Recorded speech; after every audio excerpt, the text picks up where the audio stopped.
said, pretty much slash the APD charge. Oh, wow.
And here it is.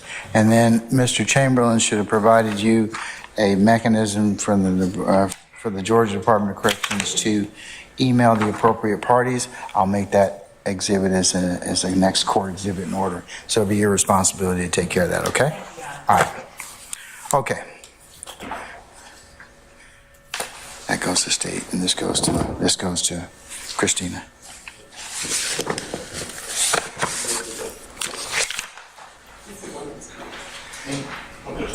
Yeah, that goes, the instruction sheet goes to Christina. So that's the next court exhibit.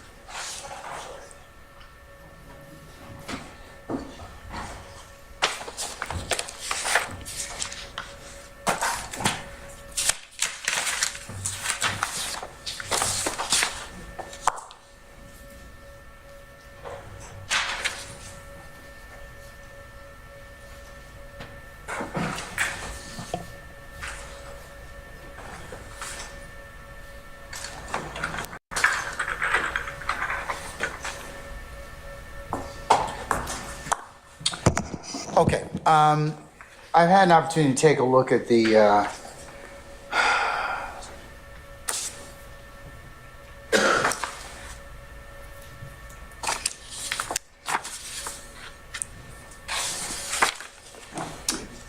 and consider the motion to suppress statements of defendant DeMontre Kendrick, and also to take a look at the state's response in respect to those particular assertions in terms of the for a Jackson Daniel hearing, which the court has to make those determinations of voluntariness thereof. I'm sorry. What was the last thing you heard, Christina? Application in terms of the Jackson Daniel hearing, which the court has. The court has to take into account to determine the voluntariness of statement. In such, I have considered as well, and will be admitted for purposes of the motion to suppress, Jackson Dental hearing states 1 and 2, Mr. Kendrick's video statements. In particular, the court has viewed a portion of those particular statements relative to the periods of time at 2:16 p.m. continuing for approximately 3 minutes or thereabouts. Also from 2:56 p.m. continuing to about 2 or 3 minutes. And the court specifically has heard in the first video at 2:16 or thereabouts, near the end of that colloquy with the detectives, I need to talk to my lawyer. I don't want to talk no more. And at the second video,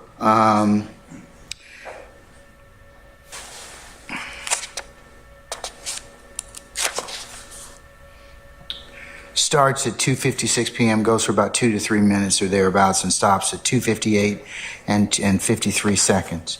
Your Honor, may I address the court? No, I want to make my ruling, okay? I haven't presented any evidence. I can take this on argument, and that's what I'm going to do.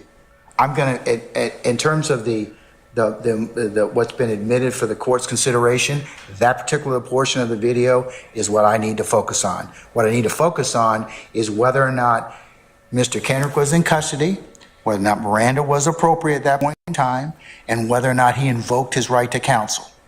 And whether he reinitiated it. Yes. We have the officer to talk about that. I don't need that at this point in time. I really don't. I'm of the opinion. I also had a chance to take a look at Mr. Uhelski sent me as well, and I'm sure the other counsel got a copy of the United States versus Kendrick, both the district court order, which was a hearing in front of Judge Alan Baberman, the United States magistrate, and then Judge Mark Cohen, the United States District Court judge.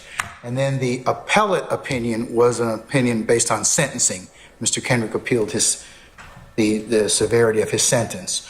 So I'm taking a look at the appellate order, at the trial court order from Judge Cohen, adopting Judge Baberman's findings.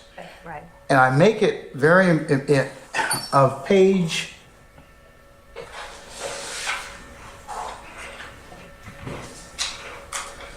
2.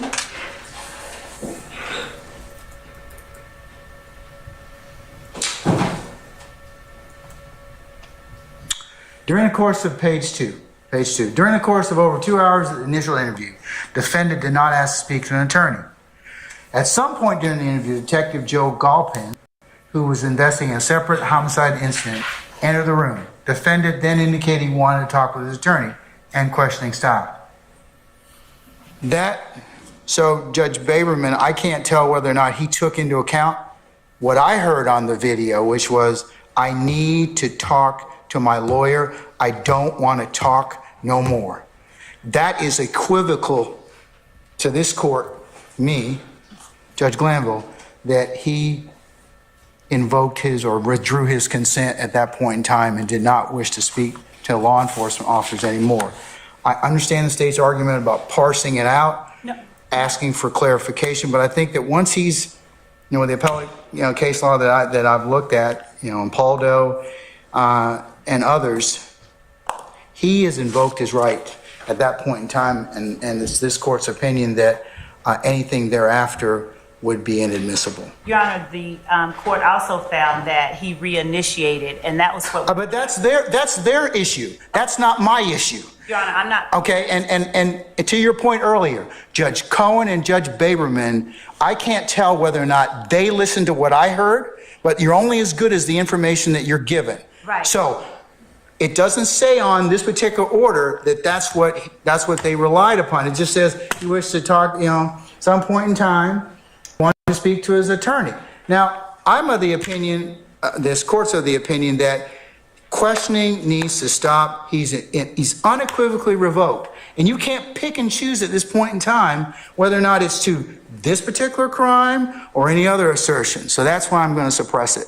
And Your Honor, Your Honor, with respect to the statements that were made after that time, we do have, as I stated, Investigator Thorpe to tell the court on the record, present under oath, that it was not Detective Thorpe, it was the defendant that reinitiated the conversation with Detective Thorpe. Our representations to the court are not evidence, and since the state has the burden of proof... Okay, but I've seen the video at this point in time. Video does not encompass when the defendant actually reinitiated contact. But the problem is, he invokes, and then we don't know what goes on in the 45 minutes, but we come back afterwards, and at that point in time, you don't get to eat your cake, have your cake and eat it too. It's once he invokes, that's it. It's over. Your Honor, they should not be bringing him back at that point in time and asking, well, let me just clarify a little bit about whether or not these statements were made to these set of detectives or to Galpin. It wasn't there in the room that I'm talking about, Your Honor. I'm talking about in the first, the defendant asked for a smoke. So they took him out for a smoke. When they took him out for a smoke, the defendant reinitiated the conversation as they went outside. That is what they found in the district court, but the court doesn't owe that deference. That is why we have, as the burden of proof, holding the burden of proof, that is the reason we have Detective Thorpe here to testify. I don't need his, I'll consider it, but it's this court's opinion that once he invokes, you don't get another bite at the apple by taking him outside, softening him up, giving him a cigarette, some bonbons or whatever, and then letting him go ahead and then saying, oh, well, let me just clarify with you a little bit. That's not how that this scenario worked. I think that you all are just annoyed more so that your detective did something that he probably regrets now. And that you all probably would not have told him to do. Don't interrupt this particular investigation or this particular hearing, because what you did is you just now created a wrinkle that now I got to deal with, or whether or not the defendant has invoked his right to counsel. He has. And Your Honor, I'm not annoyed, Your Honor. I just have, with the burden of proof, we have a person who can speak to the issue rather than having us, sort of speculate as to what happened, because it's not as the court at this time has indicated that it sees, which is that we softened him up with things. That's my rule. And prepare an order suitable in my directives, Mr. Yes, Your Honor. Thank you. Your Honor, we have not presented any evidence regarding what happened in the Sally Port. Would the court permit the state to present evidence of what happened when they went upon the defendant's request to get a cigarette? Ms. Love, I'm of the opinion it's not going to change my mind at this point in time in terms of, because he's invoked, anything after that would be improper. It really would be, because it'd be one thing if he said, well, maybe should I get a lawyer? Maybe should I do whatever this, or, kind of vacillate. but he's pretty significant in the sense of, I need to talk to my lawyer. I don't want to talk to no one. And Your Honor, our case law shows that even when that happens, when the defendant reinitiates the conversation and communication, that the court has found that those statements made after the defendant reinitiates conversation, as unequivocal as his initial assertion was, when the defendant reinitiates the conversation, the statements that he makes are not to be suppressed. And in this case, the defendant reinitiated the conversation, not the officers. And Your Honor, we've provided to the court, and we have proof. We have actual testimony, given that we do have the burden of proof. Your Honor, Munn versus the state, 313, Georgia 716, says that the court must consider the totality of the circumstances and determine the admissibility of the evidence of the statement under the preponderance of the evidence standard.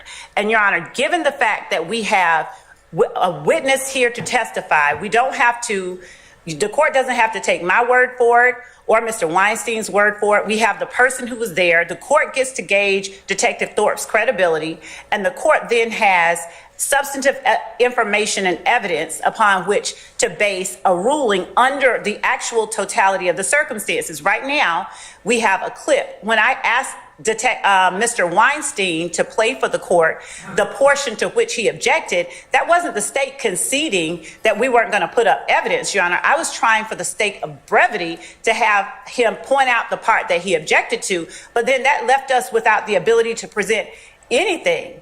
And we weren't stopping there. We were just showing to the court where he was arguing the points that he made to us that he wanted to contest. So we would like to present actual evidence to show under a totality of the circumstances. I got the evidence. It's been admitted. The two videotapes are sufficient for the court's analysis at this point in time. Sir, Yeah. That's your ruling. Thank you. I have nothing to add, Your Honor. All right. And Your Honor, what happened with the Sally Port, the conversation being reinitiated by the defendant, that actually happened, and we have the proof here to show it to the court. Well, based upon what you've argued so far, in this particular circumstance, this court's of the opinion that it's like this. Once you initiate your right, or you revoke your right to be examined and have counsel and to have counsel present at that point in time, the courts are very, let's just say, cautious about reinitiation at that point in time.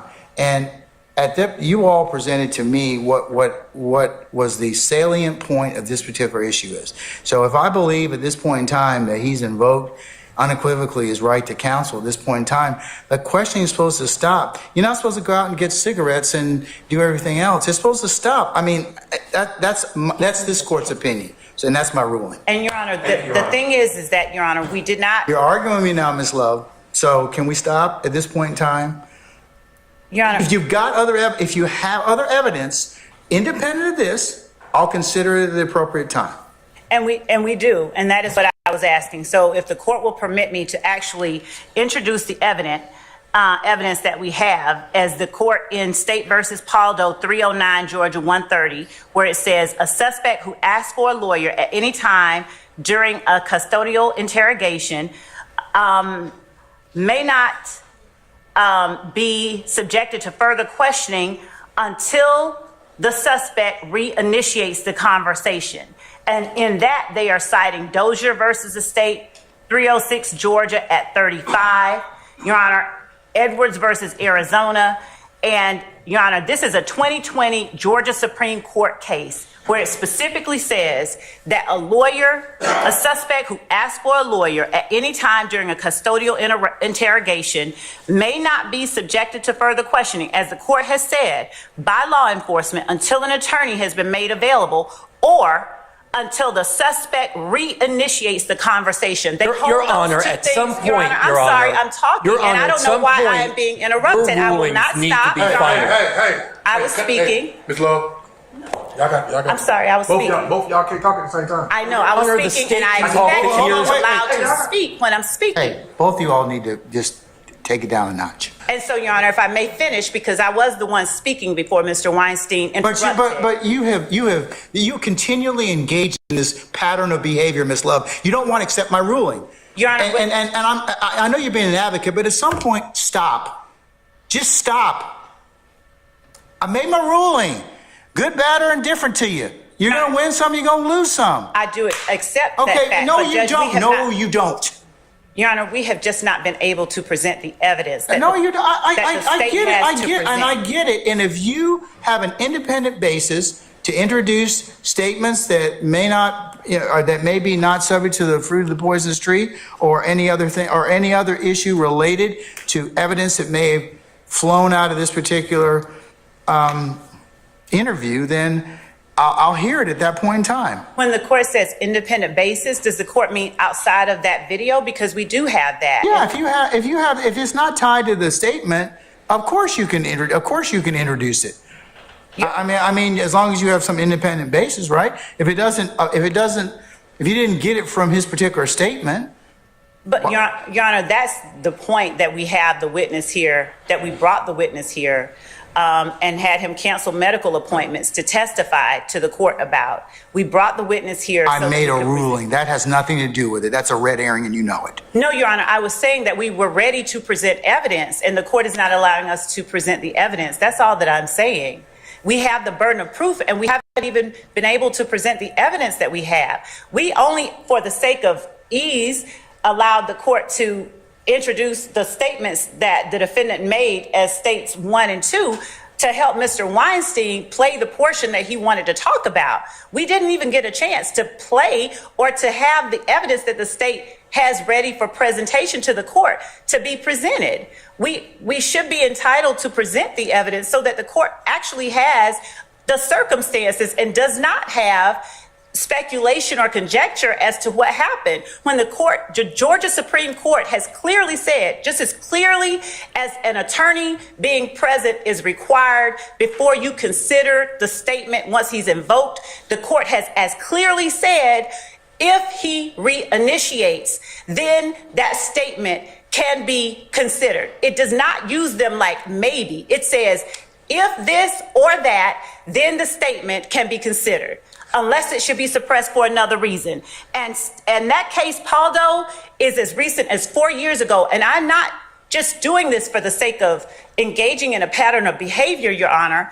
I am standing here emphatically asking that the court allow the state to present its evidence so that the court can make a ruling based on the evidence and not on the assertion by one party or the other as to what should or could be done. We have evidence that I believe that the state is entitled to present and the court is entitled to hear in the form of testimony. And I understand that Mr. Weinstein wants us to hurry it along and not hear Detective Thorpe because that might be an adverse position or evidence to his client's position. But we are simply asking that the court allow us the opportunity to present the evidence and to not hold it against the state that I am asking this, that the court allow us to present evidence that this statement was made voluntarily and that the fact that he ceased it but then reinitiated it is something that the court should consider. And Your Honor, I don't like drawing the court's ire. It's, quite disturbing. But I cannot in good faith not present evidence when we have a whole burden of proof to show the court that it was made freely and voluntarily. And when the evidence that we have is sitting right outside the courtroom. And the court's whole purpose for having these hearings is to determine the truth and to decide what is fair. And without hearing from Detective Thorpe, I don't know how the court can discern what the truth of the matter is, hearing only a portion of a recording and not hearing from the people who were actually standing there talking to and listening to the defendant. Unless without hearing Detective Thorpe, the court is making a credibility judgment before even hearing what he has to say. May I please speak? Please, may I please speak? Okay. And Your Honor, I was asking that the court, Are you finished, madam? I was not, Your Honor. I was Your really Honor, not. she Hold is. on, hold up. You got 30 more seconds. Wrap it up. And Your Honor, I'd ask again the court for the opportunities for the state to be able to present evidence so that the state can meet its burden and not have the court make any kind of ruling based on really partial pieces when the court does not have a totality of the circumstances as a part of the record for the court to consider. So I would ask the court in earnest to allow us to at least present the testimony of Detective Thorpe, if not today. I don't mind doing it. I said in my email to the court and to counsel that we can do this closer in time because he does have or did have that appointment closer in time to when this matter will be right. But Your Honor, I implore the court to allow us to actually present the evidence that we have to present. I appreciate Your Honor giving me the moment to speak. Thank you. Your Honor, I apologize for interrupting the state earlier, but the state can talk the ears off a donkey. This continued filibustering has got to stop so that opposing counsel can speak. Your rulings at some point have got to be final, Your Honor. Whether you hear from Detective Thorpe or not is irrelevant. He requested his lawyer, he invoked his right to not speak anymore, and I don't care what schmoozing Detective Thorpe did out at the Sally Port, taking my client off camera. I don't know what went on down there. I don't know what self-serving, well, I have some idea. I don't know what self-serving statement Detective Thorpe could possibly give to this court that would cause the court to change their order. This continued going back whenever the state loses in this case has got to stop at some point, Your Honor. Thank you.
All right, Ms. Love, and Mr. Weinstein, I've had the opportunity to consider. I'm gonna leave my original ruling as is, okay? So, Mr. Weinstein, if you would prepare a suitable order for my analysis, okay? Send that to Ms. Love and her colleagues, okay? All right. Your Honor, we also have a matter of the issue that we addressed at the bench prior to leaving court the last time, the assumption of facts that had not been presented.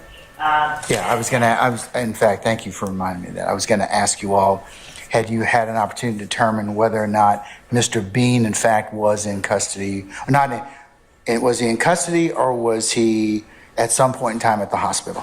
So, Your Honor, there are two things.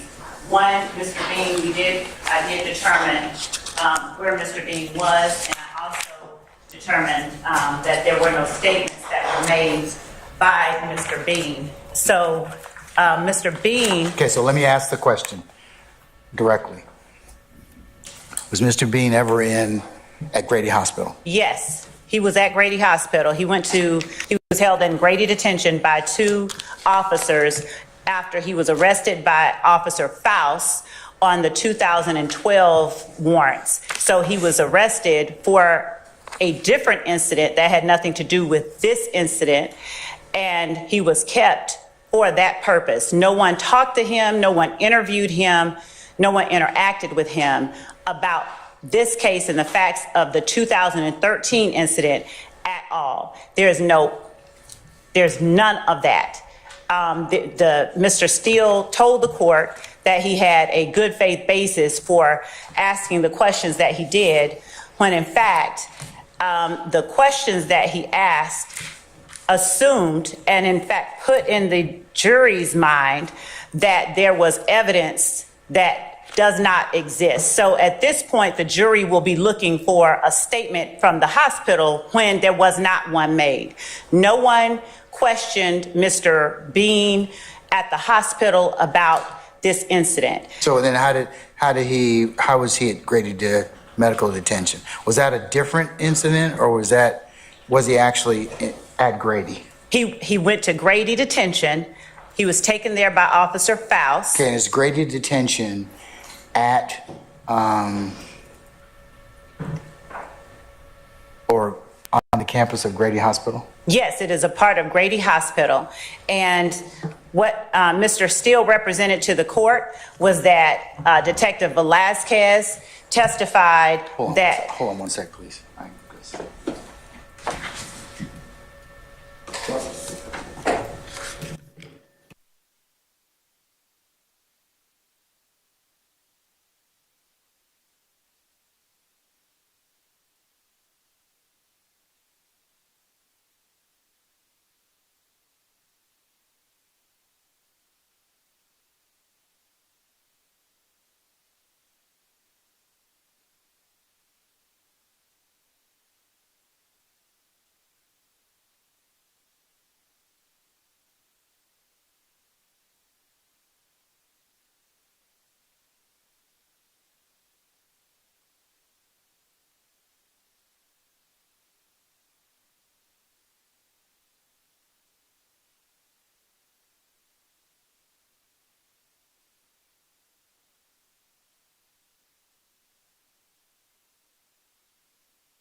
All right, so we were talking about Mr. Bean, and there's a detention facility that's actually at Grady Hospital, correct? There he is. All right, is that what Mr. Steele was referring to, or could it be that he's referring to that? Your Honor, this is the issue that I have with what Mr. Steele is doing, and this is what 24-1-103 prohibits. Specifically, 24-1-103, as the court is aware, states that jury proceedings shall be conducted to the extent practicable so as to present inadmissible evidence from being suggested to the jury by any means, including but not limited to making statements or offers of proof or asking questions in the hearing of the jury. So when the state has been making the objection that the questions Mr. Steele is putting upon the witness assumes facts that are not in evidence, Mr. Steele has responded by saying he has a good faith basis, but instead what he is The court doing... asked him that, and he can ask the question if he has a good faith basis, meaning that he cannot misrepresent or lie to the court about Mr. Bean's whereabouts. So I wanted to make sure that was kind of not occurring. So I understand what a 103 analysis or inquiry allows the court to do. So is it your opinion, I just want to ask you a question, sorry to hijack you again. Is it your opinion that the conversation about Grady is not appropriate because it was at Grady detention or in the hospital? No, my assertion is that Mr. Steele's questions go something like this. Why did you tell Detective Lewis at the hospital that you were not driving? He also Is that asked, Grady detention though? Yes. Okay. But wait a minute, Your Honor. This is just it.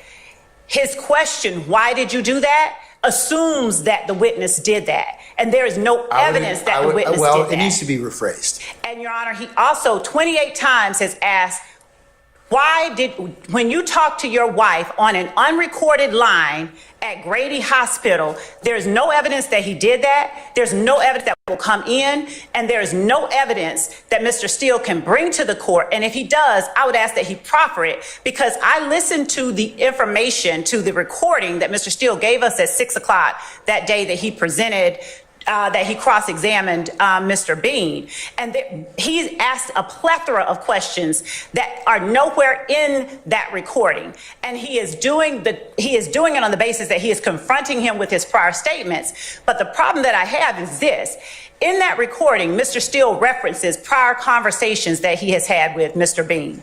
So in an effort to discern what he's talking about or what information Mr. Steele may have fed Mr. Bean or what happened, I asked the witness, who is also on the recording, I called him up and said, I'm trying to find out how many times you all talked to Mr. Bean, what did you say, and whether there were any other recordings. The witness, Mr. Steele's investigator, told me, I'm not comfortable talking to you without Mr. Steele. I won't talk to you without Mr. Steele. As a matter of fact, no, you may not call him while we're on the phone. I don't want to hang up on you, but I will.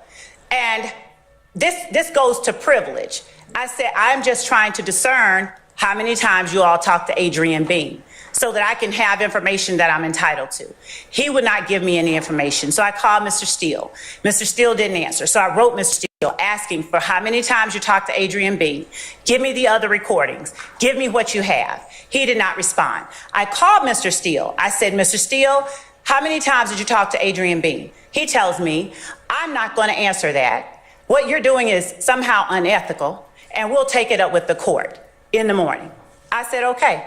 So, Your Honor, the problem that I have is, one, Mr. Steele is improperly suggesting to the jury, planting in the jury's mind that this witness made certain statements to the police at the hospital when he did not. Mr. Steele doesn't have any evidence whatsoever, any statement.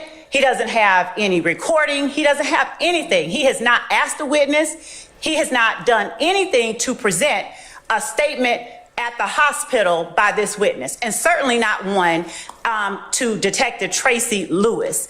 So Mr. Steele tells the court that his good faith basis for asking the questions that he is asking is that he is confronting the witness with the statements that he made during the recording that Mr. Steele provided the state on last Monday.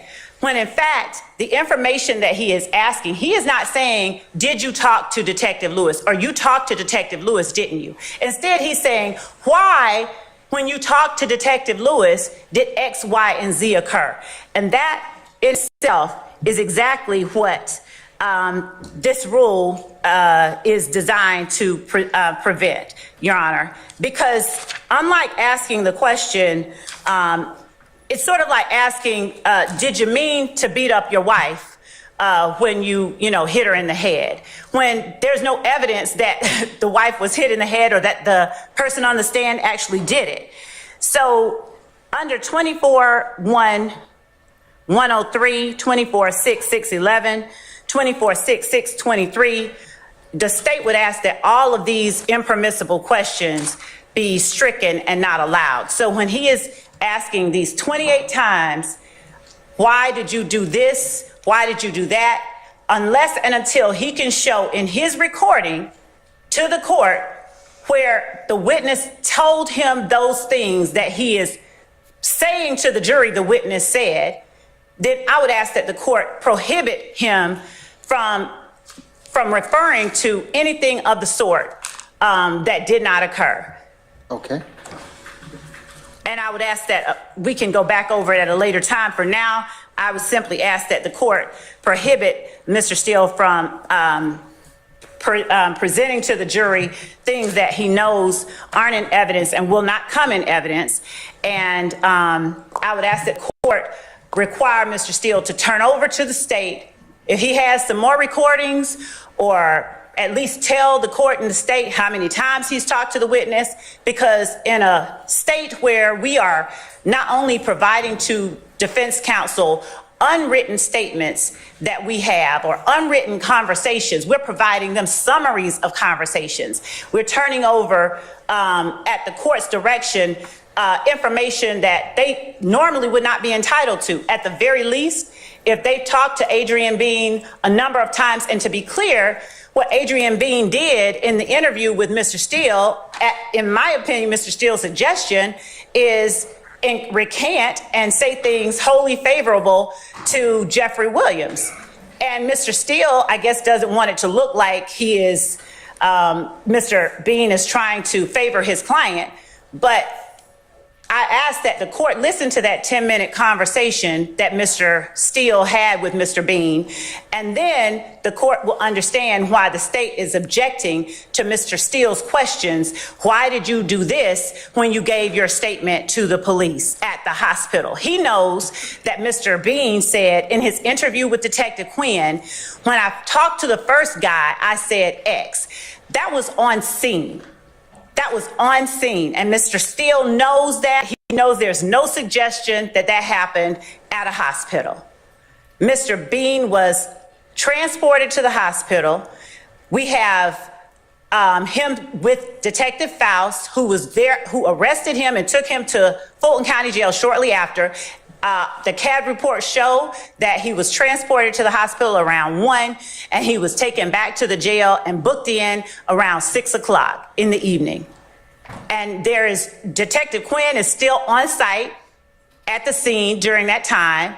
Detective Lewis, during that time, has gone and spoken only to, I believe it was, to Walter Murphy, only to Walter Murphy. She documented it. She documented what Walter Murphy said. Detective Calhoun went and spoke with Frederick Prothro, documented it, documented what he said. So nobody had a conversation with Mr. Bean at Grady? Correct. And if Mr. Steele wants to say that he did, it is his burden once the state has asked the court to determine that so that we can get this issue resolved. He has to show where this statement is. And to sit there and ask for something from the state that he knows there's no record it even exists is disingenuous at the least. Okay. All right. So I'm asking that the court disallow these questions that begin with, did you know that? Why, when you talked to so-and-so at the hospital, did you do this? Why did you, when you talked to your wife on an unrecorded line at the hospital, there's no such evidence, nothing like that. that even exists. It's fabricated evidence. He is trying to fabricate evidence to confuse and mislead the jury so that when the jury hears his question, they already have in his mind, oh, there's an interview at the hospital. Where is it? Why haven't we presented it? Why didn't the state present it? I have no doubt at the end they come up with this, the state didn't show you the interview at the hospital when one doesn't exist. So I would ask that Mr. Steele be required, one, to turn over any kind of information that he has to the contrary, provide to the state any conversations, any interviews he has done with Adrian Bean. I don't know what happened during those interviews, and I don't know what his investigator said to him. I don't know what was promised to Adrian Bean. We have no way to know that because neither Mr. Steele nor his investigator will divulge that information. And Mr. Steele has yet to show he's, one, improperly, again, putting untrue assertions in front of the jury with his questions, and two, has not provided the court anything to show that what he is suggesting to the jury exists actually exists. Would they be required under the reciprocal discovery statute? Well, in order to impeach a witness with an inconsistent statement, the party that is using the statement has the obligation to afford the attorney, the other side, to the opportunity to question the witness on those statements. So, yes, we are supposed to have those statements, and we don't have them. And the questions that Mr. Steele is putting on this witness go way outside of the boundaries of this 10-minute conversation, this clip of a recording that he has. Okay, all right. I'll hear from Mr. Steele. All right, sir.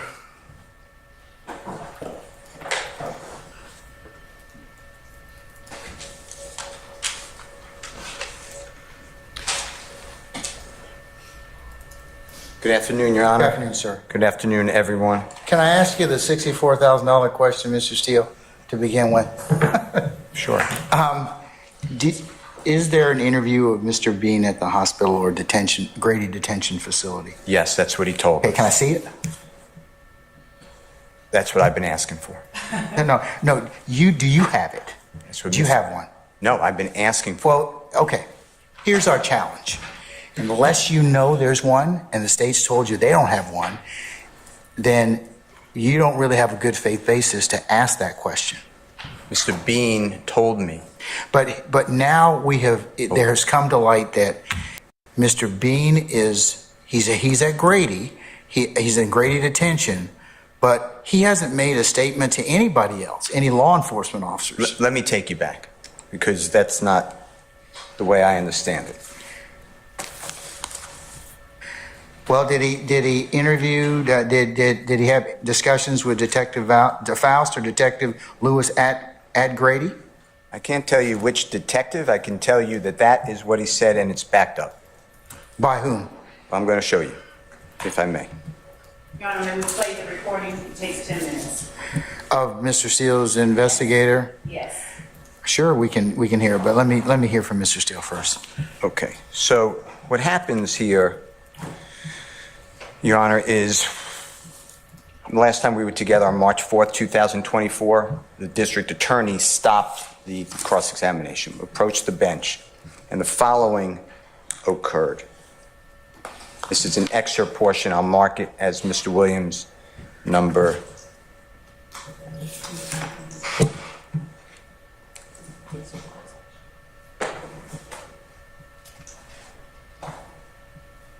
First thing you said that to me.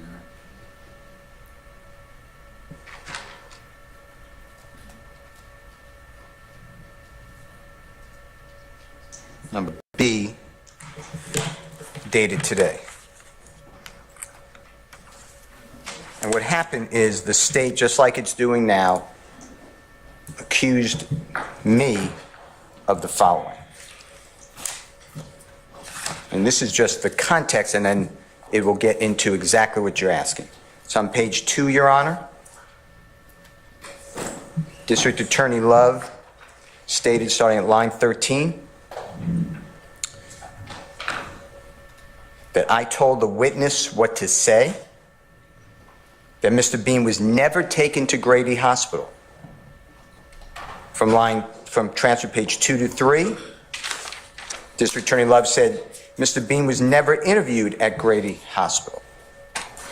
Transcript, page 3, lines 3 through 4, and 8 and 9. Mr. Bean went straight from the scene of his arrest to the Fulton County Jail. Page 3, line 18, when this honorable court asked the question, did he, meaning Mr. Bean, go to Grady? Ms. Love stated, and I quote, no, he, meaning Mr. Bean, did not go to Grady. Mr. Steele told you about whatever he's trying to do. You asked me, did he go to Grady? I said, that's what he's saying, or some hospital, yes. Page 3, line 18. 20 to 22. On page 4 through 5 of the same transcript, I asked... I have the transcript, sir. Okay. I asked, in lines, it's transcript 4 through 5, I asked for Mr. Bean's statements to police. And he said, this way I understand it, is Jeffrey Williams was not in the vehicle, or he didn't mention him in the vehicle. He put 3 people in the vehicle, and he lied about who was the driver of the vehicle. And I said, it's Brady evidence, I'm entitled to it. Transcript page 5, lines 20. Starting in line 20 through transcript page 6. District Attorney Love answered your question. Nothing shows that Mr. Bean went to the hospital. District Attorney Love on transcript page 5, line 24 through 25. Mr. Steele is misrepresenting that to the court, meaning that he was taken to the hospital. Transcript page 6, lines 1 through 5. District Attorney Love states Mr. Bean went straight to jail and that the district attorney has the documentation, the printout. I asked to see it. I was never shown it because I didn't believe it to be true. And I'm going to tell you why I believe it wasn't true to answer your question fully. Transcript line 7, page 4 through 5. I have no good faith basis to ask this question. Ask this question is my words. Transcript page 7, lines 6 through 9. District Attorney Love said that I have nothing of either Detective Quinn saying on recording, hey, he went to the hospital. District Attorney Love stated to this honorable court, continuing to tell you that I misrepresented intentionally, page 7, lines 10 through 24, that I assume things, nothing on the tape, Mr. Steele, there's a quote, put that in there, end quote. Mr. Steele knows it did not happen. Mr. Steele is manufacturing evidence. On page 10, you advised us, starting on line 20 through 25, the issue is whether Mr. Bean was taken to the hospital, whether Mr. Bean made a statement at the hospital, and on transcript page 11, lines 9 through 10, District Attorney Love, again, Adrian Bean never went to the hospital. So I knew that that was all wrong. But, you know, when a lawyer says something like that, maybe my information is wrong. I'd like to see the documentation. I don't get anything. So, Your Honor, and it's in evidence. If it's not, I'd like to put it in evidence.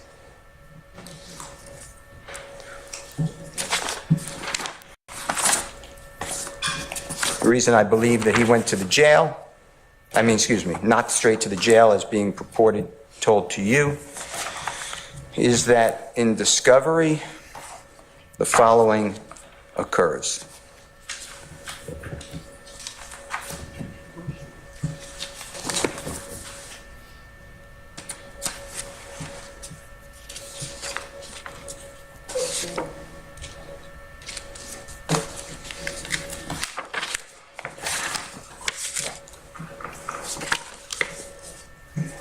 And I'll mark this as Mr. Williams'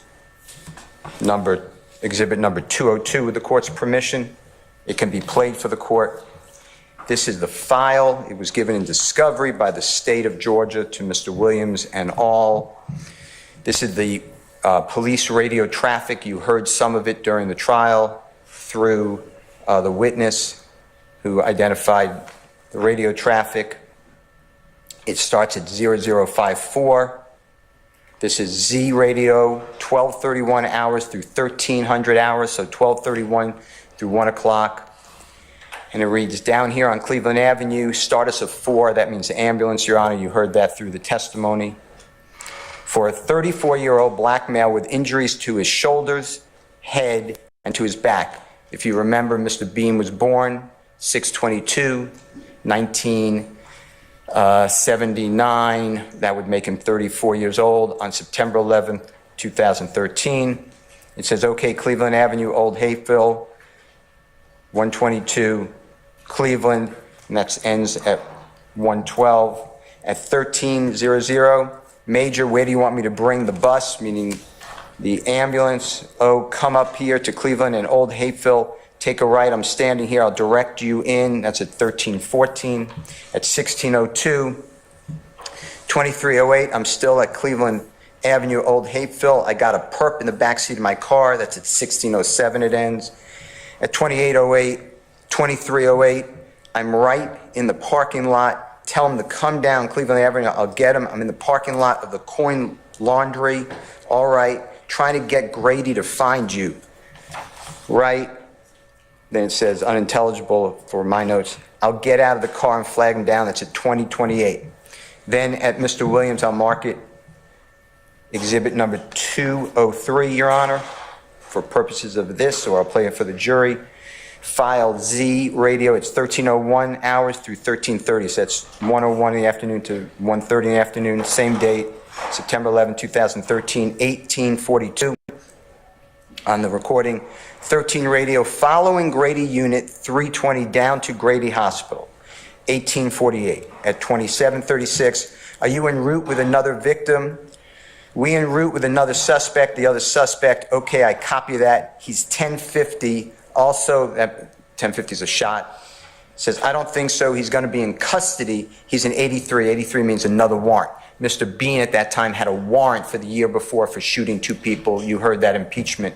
He pled guilty to that. He received before the Honorable Judge Downs 15 to do 3. Okay, so why not bring him to Grady?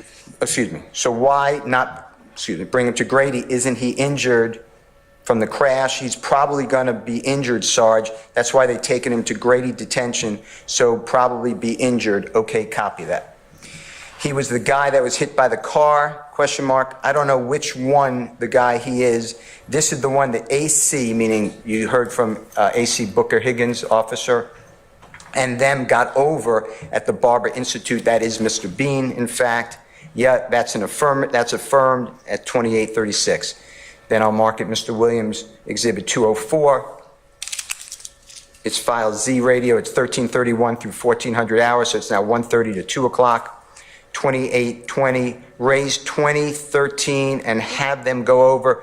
We got the 83, that's Mr. Bean, down here at Grady, and that's at 2827. So I knew he was at Grady when Miss Love was making these representations that I'm misrepresenting. But, you know, I don't find lawyers to do that. Then, Your Honor, there is a recording, and it's at 1949. We can play it for you. It's Detective Quinn and Mr. Bean, so it's 6 days later. So it's now the 17th of September 2013. And Mr. Bean is being recorded the whole time by Detective Quinn. And Detective Quinn states as follows.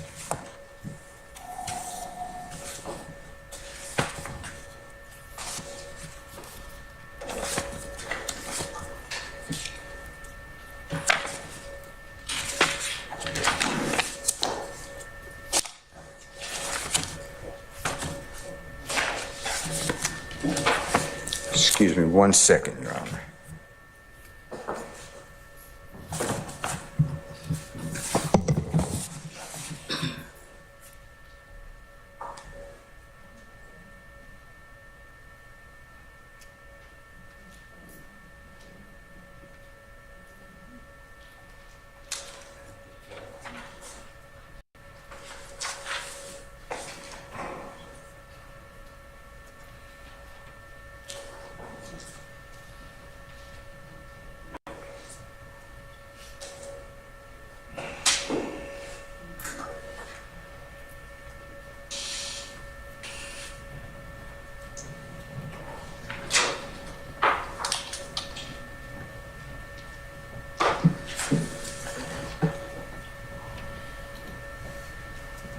At 44:56, actually. And in what, sir? This is September 17, 2013, recorded interrogation, Detective David Quinn, now retired, with Mr. Bean, and I'll play it for you if you'd like, but Adrian Bean states as follows: "Yes, sir, I lied to the detectives when they first came and talked to me, and I told them that's probably the lies that you're talking about." Detective Quinn then said, "Okay, what did you tell them?" Adrian Bean: "I told them Big Fred was driving." So we're sitting here, I have zero information on when Mr. Bean spoke with detectives, but I do know this: Mr. Bean told me that he spoke to detectives at the hospital. Detective Calhoun testified before the court, went down to the hospital, spoke with, it's on recording, Fred Prethrow. Fred Prethrow was asked, "What happened? Who was in the car?" Fred Prethrow said, "DK, Adrian Bean, and me. 3 occupants, 3 occupants. It's on recording. Detective Lewis goes and speaks with DK, who is known as Mr. Walter Murphy. I have no recording. I have No recording of whom? Of Detective Lewis at the hospital, Grady Hospital, September 11, 2013, meets with Walter Murphy. And Your Honor, as my eyes roll out of my head, I'm about to show you why I do not believe the City of Atlanta Police Department at all. This is served in discovery. I will mark it Mr. Williams C and D, and then you tell me if I'm supposed to believe the allegations from the state of Georgia. And Your Honor, while Mr. Steele was pulling that up, I am reiterating that his failure to believe or not believe is not a good faith basis for asserting facts that are not in evidence. Well, let him finish, and I can kind of have another conversation with all about it, okay?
May I approach you? You may, sir.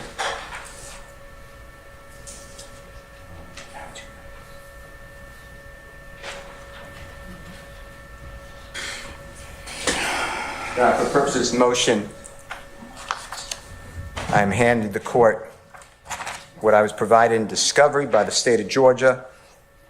I made it for today's date, Mr. Williams, Exhibit C, as in Colette or Charlie, and D as in Delta. And if you will see and take note, on the top, it's the City of Atlanta Department Supplemental Incident Report, narrative only, page 1 of 1 on both C and D.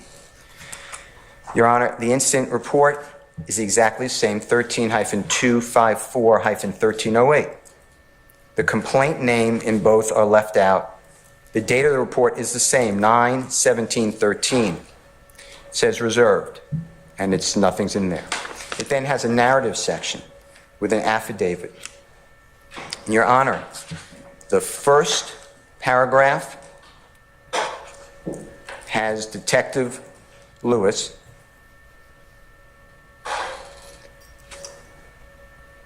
going to, the two people going to the hospital with injuries, Investigator Calhoun and myself.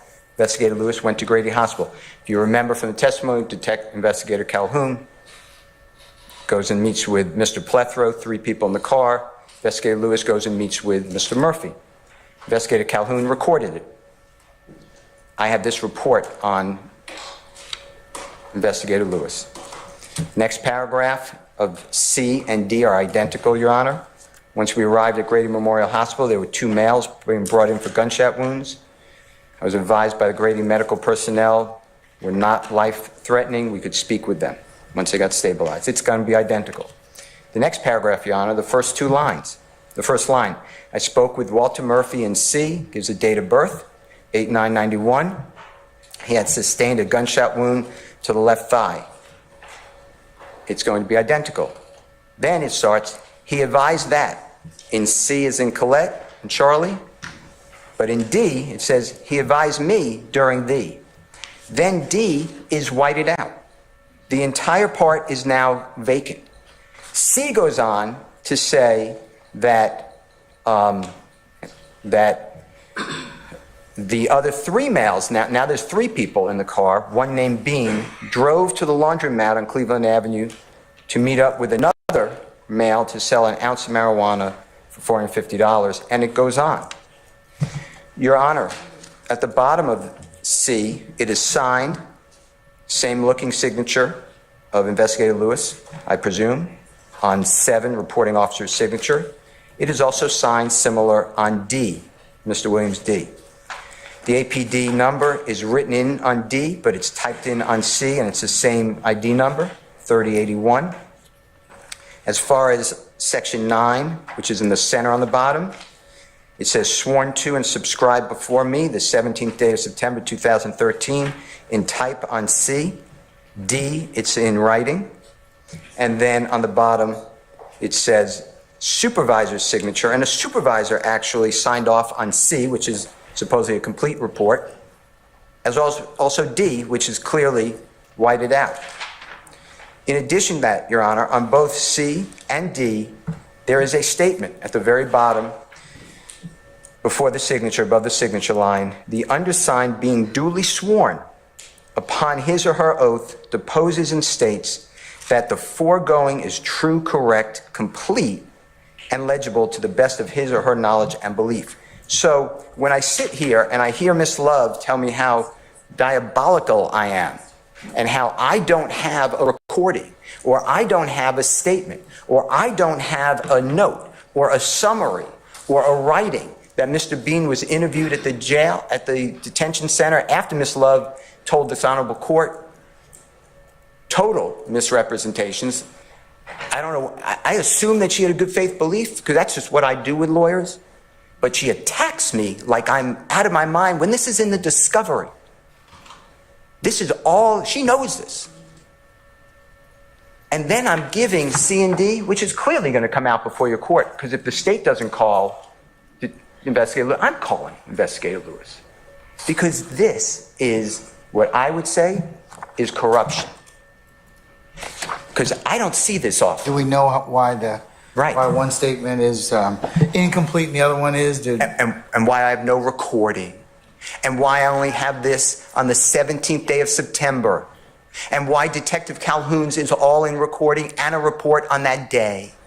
And why is it that Adrian Bean tells Detective Quinn, when I first spoke to the detectives, I lied to them about Fred Prethro driving? And why is Adrian Bean telling me, yeah, the police wanted young thug, Jeffrey Williams, whatever the words are, involved in this case? And why is it that Adrian Bean is on a jail call with his wife? It's the next day. It's September 12th of 2013. And his wife says on that jail call, the homicide investigator, it's going to be Detective Quinn, came by a second time yesterday. That's the date of the incident. And he told me that the driver, people think the driver's a woman wearing a wig. but it's really a man. It's a boy. And Detective Quinn is giving this information. And whoever the driver is in big trouble, but if Mr. Bean is a passenger, he may not have any charges. And on that same recording, Adrian Bean is telling his wife, they gave us a story to tell. And Adrian Bean tells me, with Investigator Martin, that story to tell happened at the hospital. Now, he blames it on Detective Quinn. It's also 10 years before, so maybe it's not Detective Quinn. I'm not saying it's Detective Lewis. My questions were, or some detective. But his point is, it's a detective that introduced Jeffrey Williams to this. And then you could go through the crime, which I'm going to do, the crime scene photographs.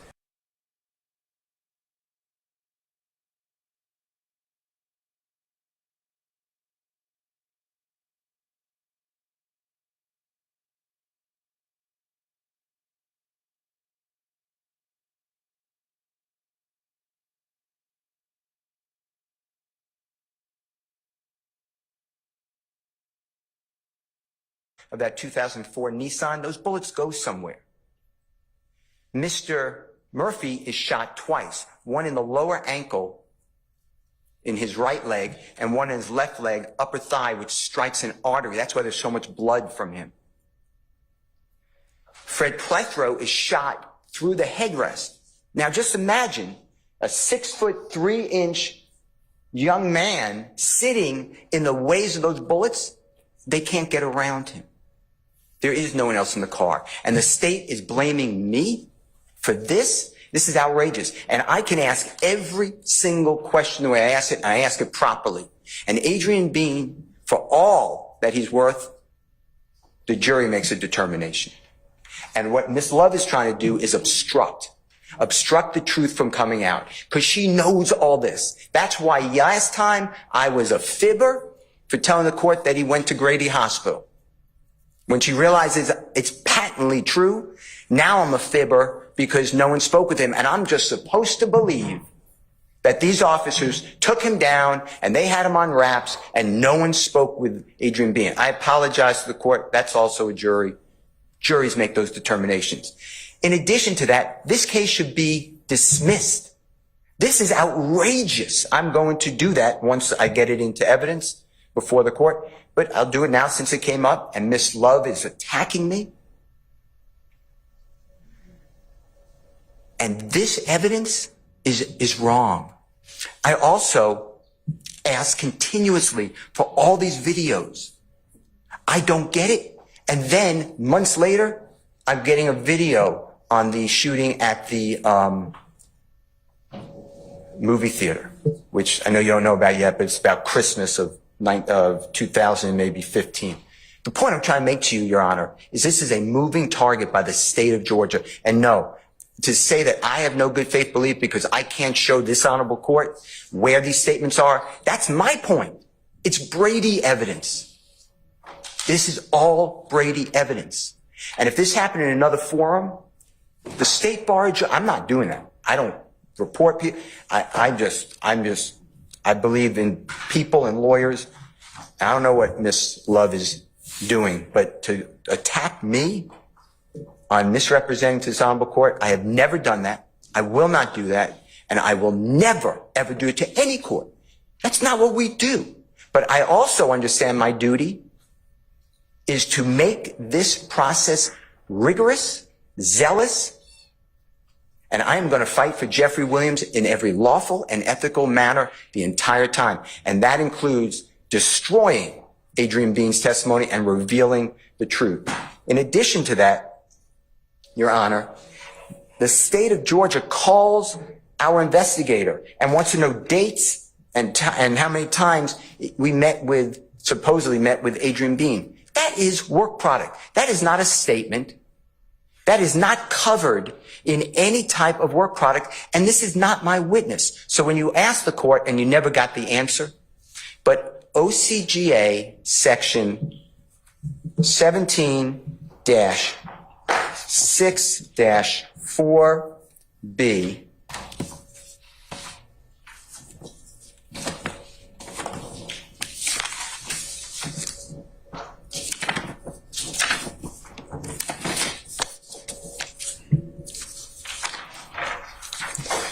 as in Barry, Bravo.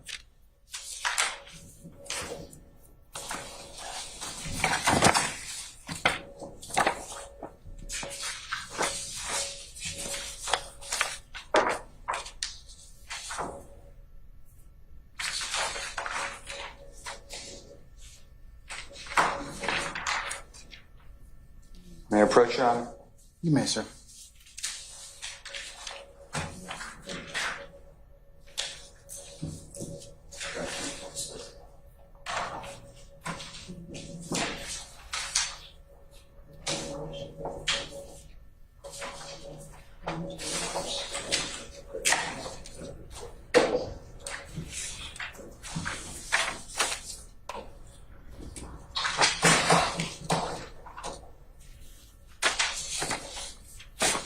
Your Honor, this is 17, I've handed this honorable court, the Honorable Mr. Kearns, and the prosecution of the Honorable Madam President, District Attorney, 1716-4B1. It's on page 3 of 5 of the copy I've given the parties. It states the reciprocal discovery, which Mr. Williams did opt into. B1 towards the center but top of the page. It states the defendant, within 10 days of timely compliance by the prosecuting attorney, but no later than 5 days prior to trial, or as otherwise ordered by the court, shall permit the prosecuting attorney at a time agreed to by the parties or as ordered by the honorable court to inspect and copy or photograph books, papers, documents, photographs, tangible objects, audio and videotapes, films and recordings, or copies or portions thereof, and to inspect and photograph buildings and places which are within the possession, custody, or control of the defendant, and this is what I stress, and which the defendant intends to introduce as evidence in the defense's case in chief or rebuttal at trial. I am not in my case in chief. This is the state's case in chief. I'm on cross-examination.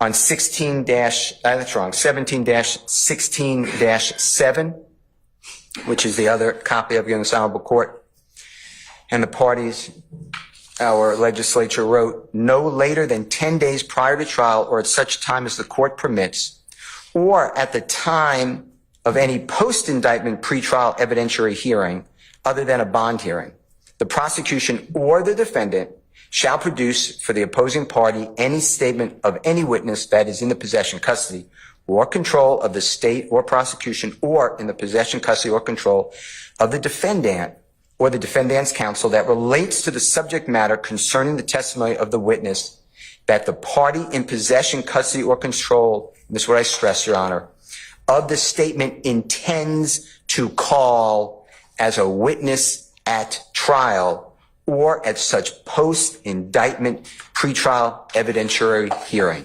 I am not the person who intended to call as a witness at trial or any such post-indictment pretrial evidentiary hearing, Mr. Bean. The state called him. I don't have to, by law, give anything to the state that I did, and calling a person under the umbrella of the attorney-client privilege and asking to give over information is unethical. When Ms. Love asked me yesterday, I was very polite to her, but I told her I feel like I would be contributing to your unethical and unlawful conduct. I will not speak with you about this. In addition to that, Your Honor, you heard Detective Velasquez testify that he, at times, destroys recordings. I have never heard that before. You heard Detective, who was a female, Benton, say that that is a crime. You heard a witness, Mr.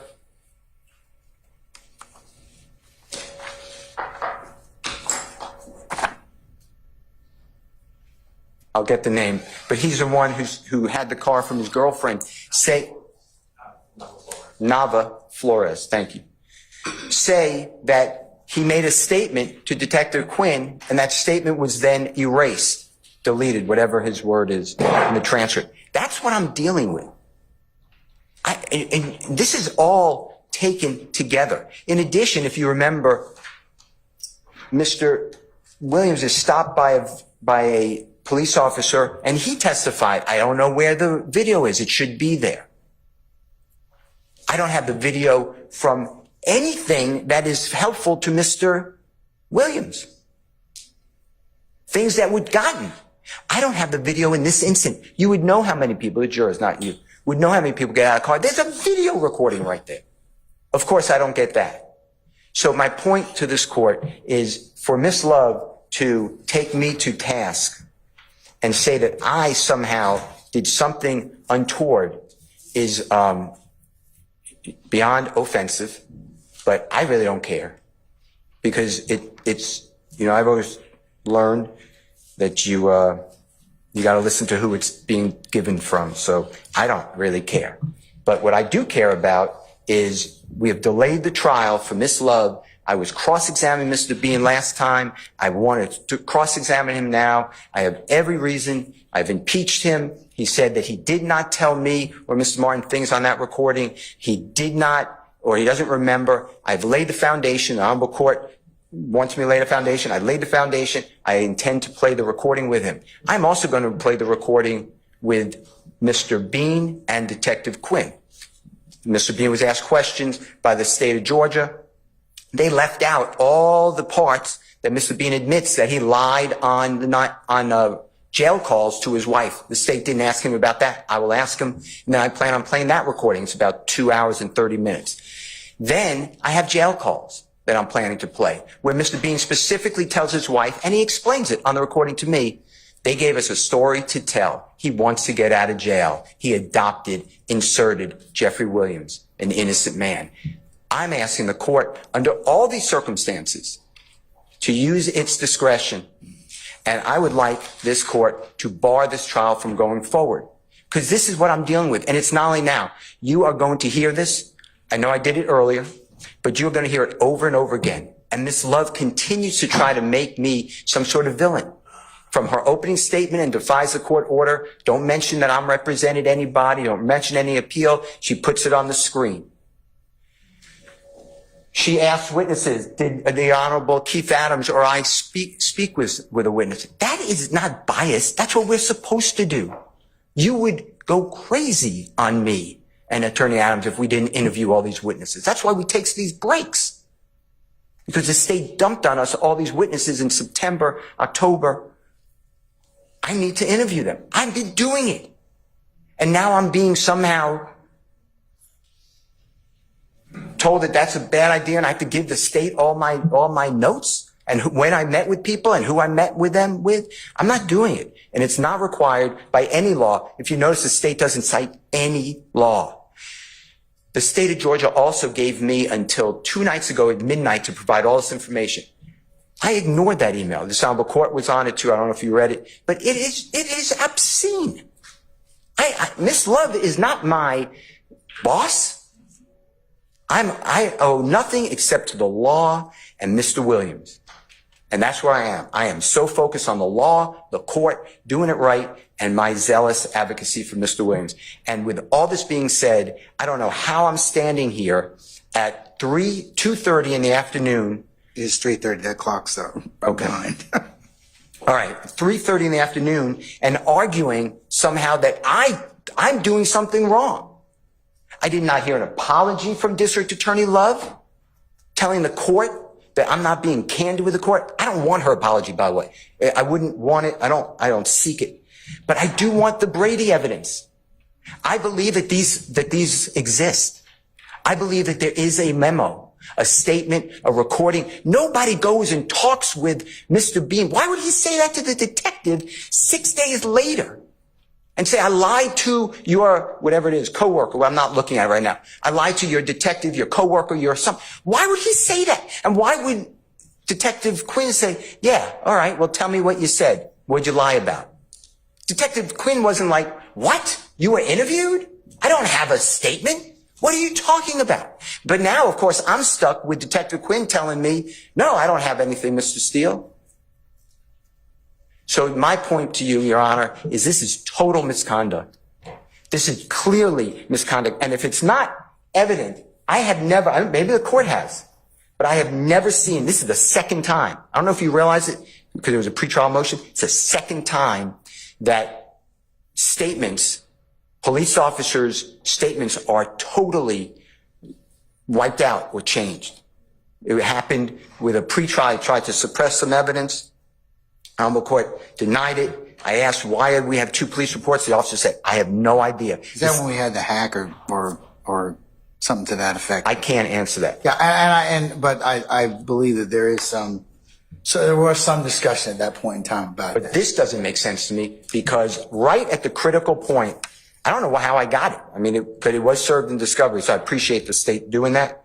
But D, Mr. Williams dated today, right at the critical point of he advised me on D, Mr. Williams D, it's blank. And then on C, as in Colette or Charlie, he advised that, so it's changed, he and 3 other males. All of a sudden, we're right there with 3 other males. I also interviewed Mr. Murphy. He said, I never said there were 3 males in there. Get the recording. But I have nothing. So now I guess Mr. Murphy's lying. So Mr. Bean's a liar and I don't get to present the truth to the jury. Mr. Murphy, I guess, a liar, don't get to present that to jury. All because district attorney who's employed with the Fulton County District Attorney's Office, District Attorney Love tells me I can't do it and tells this court that I'm manipulating. So I am, I'm outraged. I mean, I've never been a court, but this doesn't make sense. And to have a lawyer come up and tell you, Your Honor, how lack of candor I have when District Attorney Love knows all this. This is in her own exhibit that's introduced into evidence on radio traffic. And if she doesn't know it, then say, I don't know the case. I shouldn't be making these representations. And where is the documentation that she had on March 4th telling this honorable court that Mr. Bean never went to a hospital and went right to jail, which concerned this honorable court. And you told me, hey, this is important. You're not going to manipulate anybody. I know you're not going to do it. Figure it out. I know you don't want to play games with the court or whatever your words were. You said all that. I know you wouldn't ever do it on purpose, but I need to know because if he didn't go to the hospital, you're not going to present it, right? And I said, I won't present it. It's true. But it's not accurate. And Ms. Love just walks away without any type of admonition to say, you got to tone it down. This is a trial. Your court called it Battle of the Titans. The Honorable Judge Tom Davis once told me trials are a collision sport. If they don't like what's coming out, that's for a jury to determine. But the rubber has met the road. I am here. I am prepared. I am focused, and I want to go forward. Well, I'd like you to declare that this case should not go forward because I don't understand how I don't have this information. And it doesn't make sense that, oh, no one got the surveillance. Are you joking? Did you see how many police officers are there? There is a recording that you heard. They were looking at the surveillance video. You heard that. Mr. Adams played that. Or the state actually played it. Mr. Adams asked them to play it. But I don't get the surveillance video from September 11, 2013. How is this all just no big deal? I think it's a big deal. And I think that this is an unfair, not you, Your Honor, this is an unfair trial to put this on Mr. Williams 11 years ago, and the state is not giving me Brady evidence and now trying to thwart a cross-examination.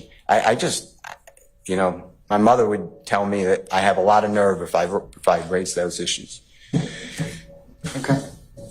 Anything else, sir? I'm going to make a decision as to the issue of Mr. Bean. But preliminarily, I'll admit Williams 202-203, the recorded interview of Mr. Bean and Detective Quinn, and Williams C and D under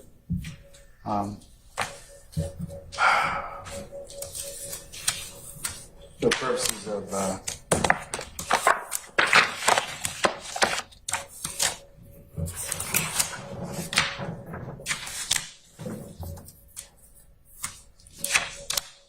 Your Honor, I also have... One second, please.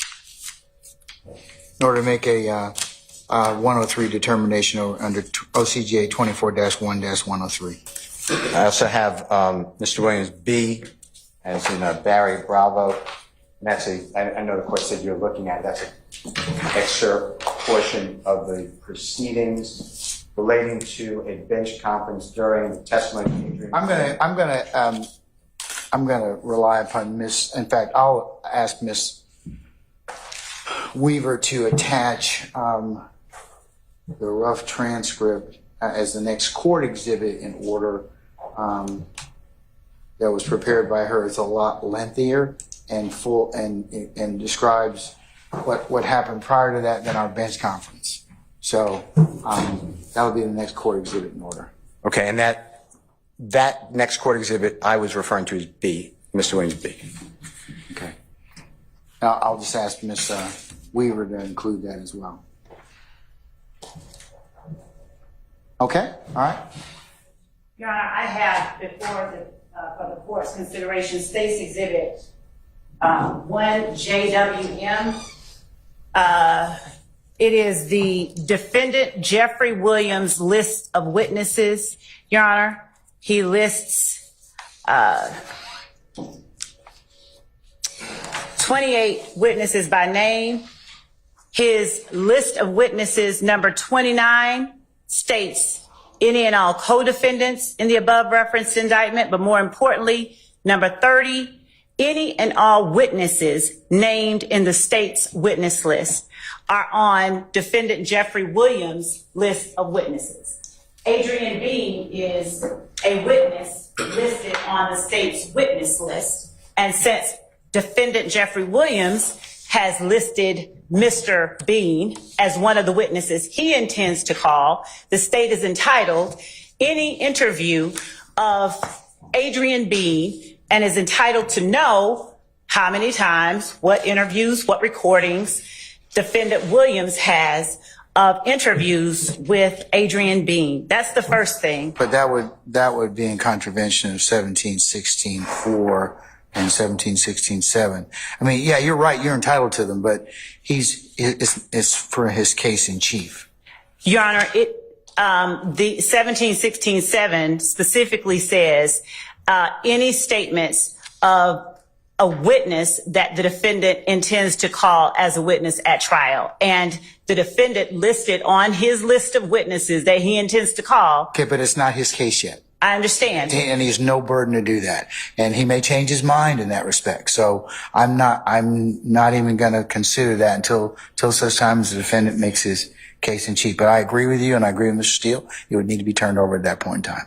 Your Honor, additionally, Mr. Steele failed to say to the court, point to the court. Instead, he spit out allegations and insults that were meant to, I suppose, take the place of actual evidence. There is no statement, Your Honor. He pointed to... No statement of what? There's no statement made by Adrian Bean at the hospital. I was wondering why he didn't play the interview that he had with Adrian Bean. So at this time, Your Honor, the state tenders for the court's consideration the 10-minute interview that Mr. Steele has. Can I hijack off for just a second? Folks, it's about 3:40 can we, since I don't think we're going to get to our jury today, can I ask them to come back tomorrow? The state has no objection. Mr. Steele, anybody? Because it sounds like we haven't done anything. We're not going to, this is going to consume the rest and the residual of the afternoon in Will or Parlin's terms. All right. Sarnington, if you could just release our jurors and tell them that we will see them tomorrow. Hold up. Let me give you time.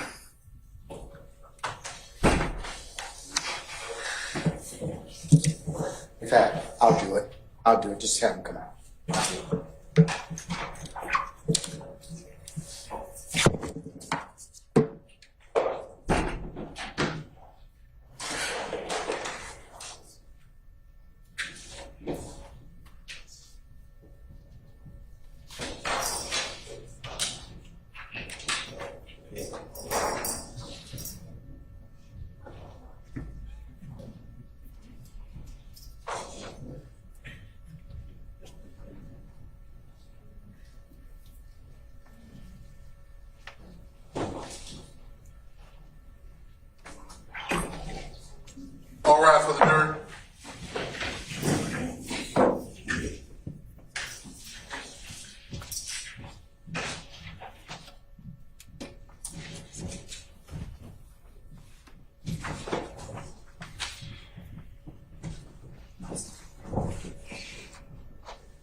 All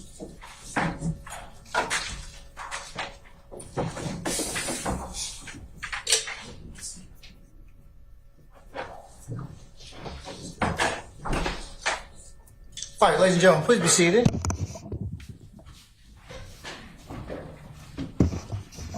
All right, ladies and gentlemen of the jury, good afternoon. Okay, I got good news and I got, not so good news, all right? Which one do you want to hear first? Okay, okay, I like you all. All right.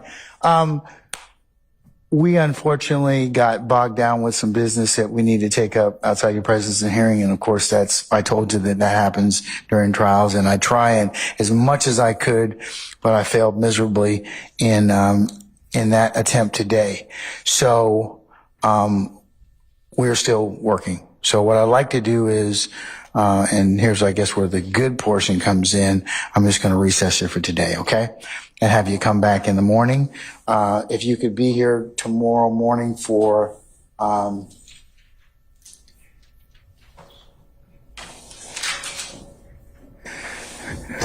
as close to 8:30 as you can. We'll start probably a little after 9 o'clock. And then we'll probably go to a little after the noontime hour, and then we will be complete for tomorrow. Does that work for you all? Okay. Any ministerial inquiry of me? Okay. Thank you again. Thank you for your patience with us. We appreciate it. We know these kind of things happen, and I told you they would happen. And I tried as much as I can not have you waiting and waiting on us. So please accept our apologies, or my apologies, on behalf of everybody. Okay. All right, ladies and gentlemen, unless you have any other inquiry of me, leave your notepads in the basket. Remember the admonitions I've given you. Don't discuss any of the matter that we have covered up to this point in time. Do not review any news accounts or any other recaps of what may or may not have happened in court. Of course, you can only consider what's in the four walls and presented to you in lawful form inside this courtroom. If anybody should try and talk with you about this case, remember your duty to let myself and Sergeant Ingram know immediately. Don't go by and visit any scenes. Don't go by and have any outside conversations in regards to anything you may have heard inside or outside this courtroom. Okay? And of course, don't listen to any news media accounts about the trial like you've done so far. So ladies and gentlemen, unless you have any other questions of me, I'm going to go ahead and release you for the day. I'll see you in the morning, okay? For 8:30, all right? All rise.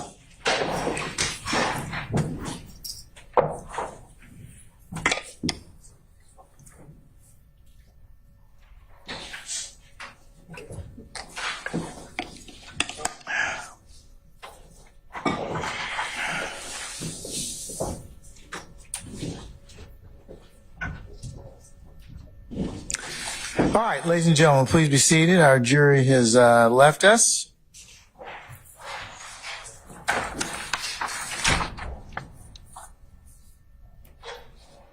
Your Honor, could you get a 23 minute opportune time? You've asked for a lot today, you know that? No. So, you should be happy with where you are at this point in time in the afternoon. Thrilled. Right? Okay.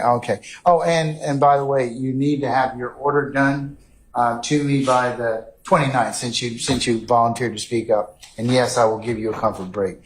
Thank you. How about we take councils to 4 o'clock? Does that work for you all? Miss Hilton, since you already had a break, you need to sit down here for the next 15 minutes in timeout. Okay, but everybody else, let's just come back at 4 o'clock. Okay. All right, and we'll finish up for at least this issue. All right, we're in recess until 4.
felony. He still has a flip phone. He's a flip phone that says phone felony. Citizens arrest. I didn't know they still made them. That work.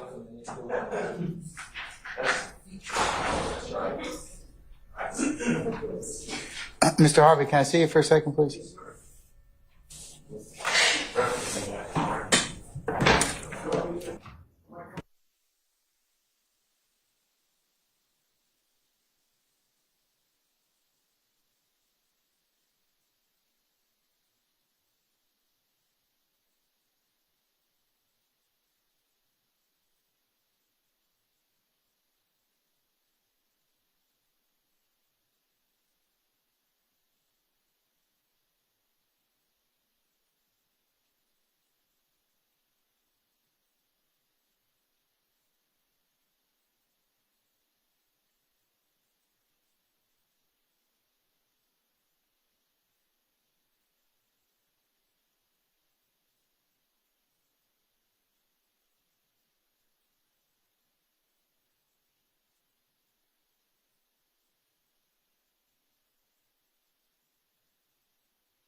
So, with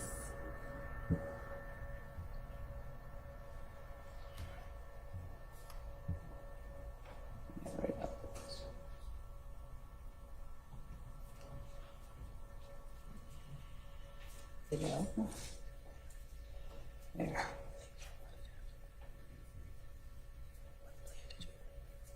That one. Okay, so now that's.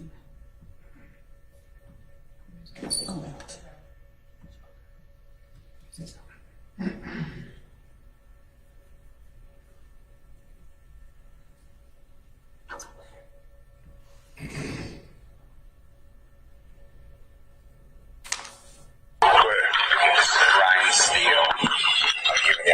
Investigator Jimmy Martin Jr. We represent Mr. Jeffrey Williams, also known as Young Thug.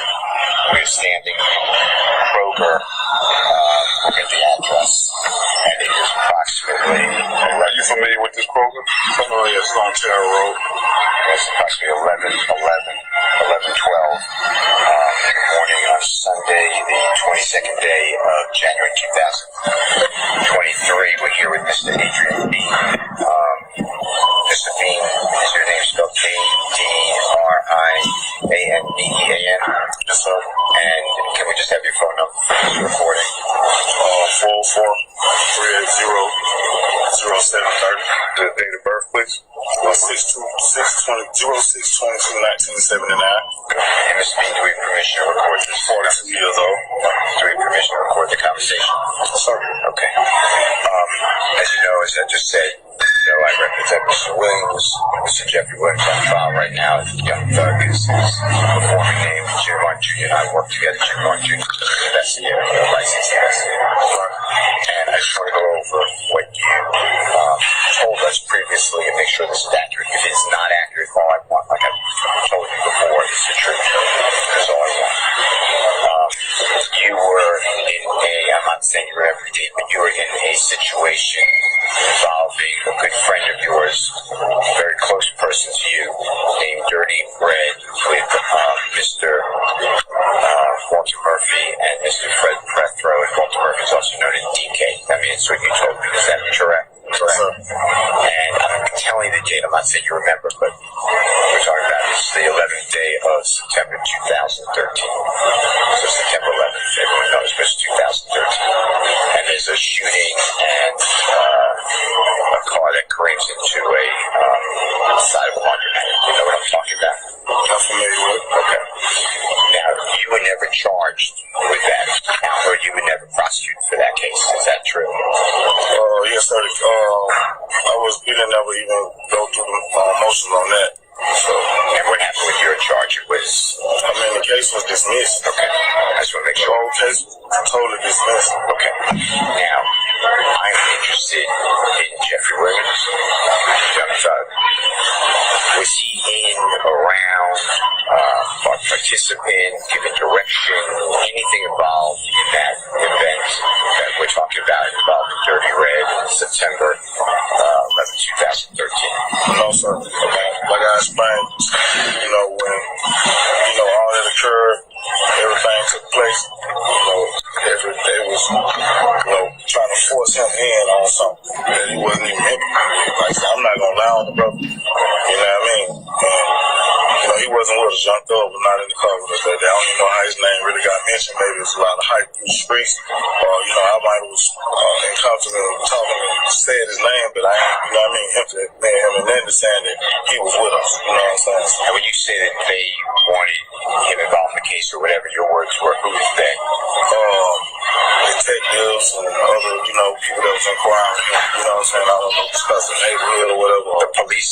Yeah, police. I mean, the authorities or whatever, the prosecutors, the police? Yes, sir. Okay. And I played for you a recording a short while ago, and this too. And I promise you I'll email it to you, the second one, and I will. But the one I played for you has you and your wife speaking, and at some point around the 11-minute mark, you said they gave us a story to tell.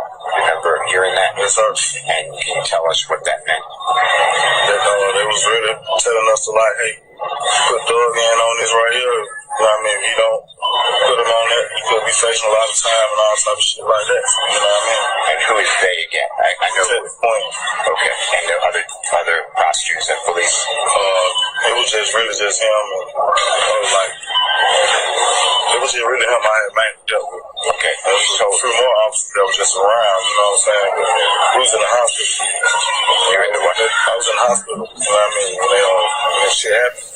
So it's like they pushed in and I was out there. I don't know what's going on. So, Yeah. as far as accident. Right. The car, they say. We crashed. Yeah, careened over a police car and into the side of the building. Right.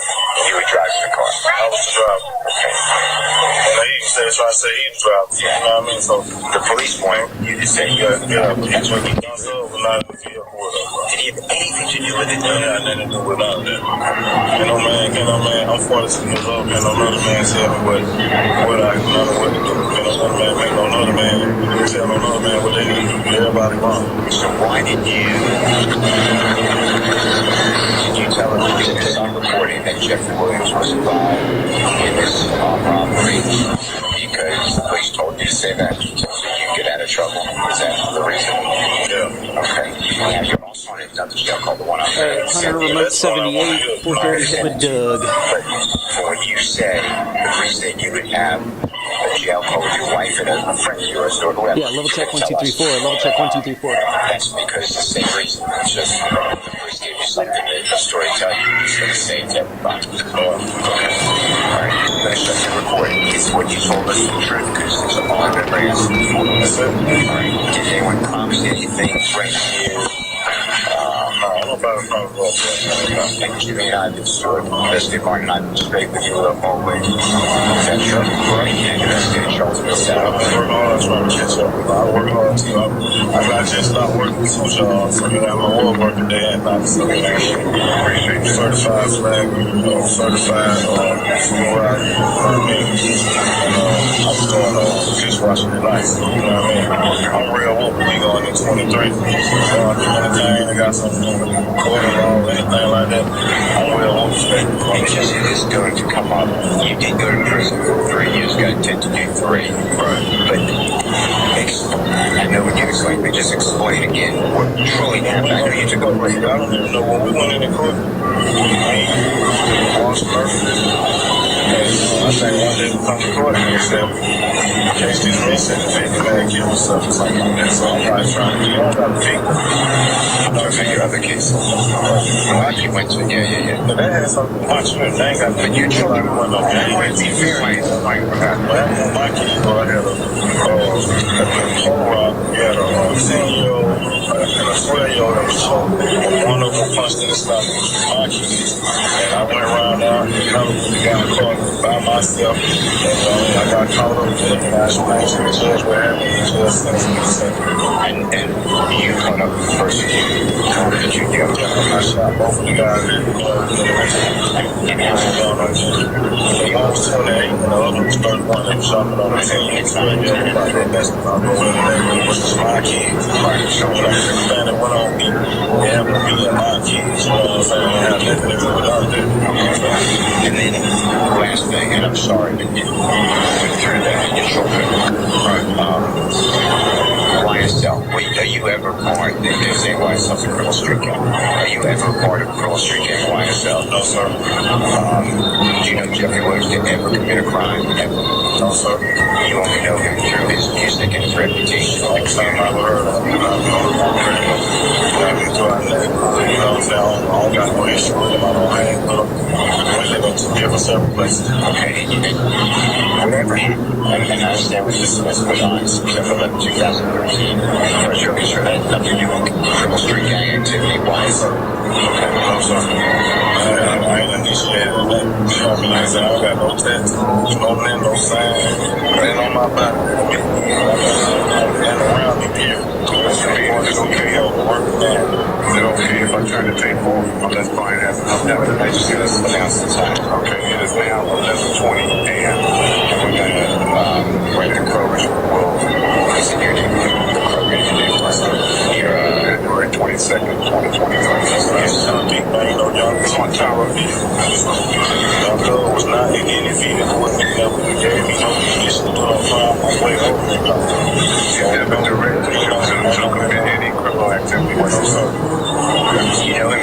person. I ain't never heard a guy do nothing crazy. He take care of the neighborhood, he take care of his family. You know what I mean? The street, everybody want to be against the man. You know what I'm saying? So you know how I go. When you in the streets, you making money, rich. You know you got music.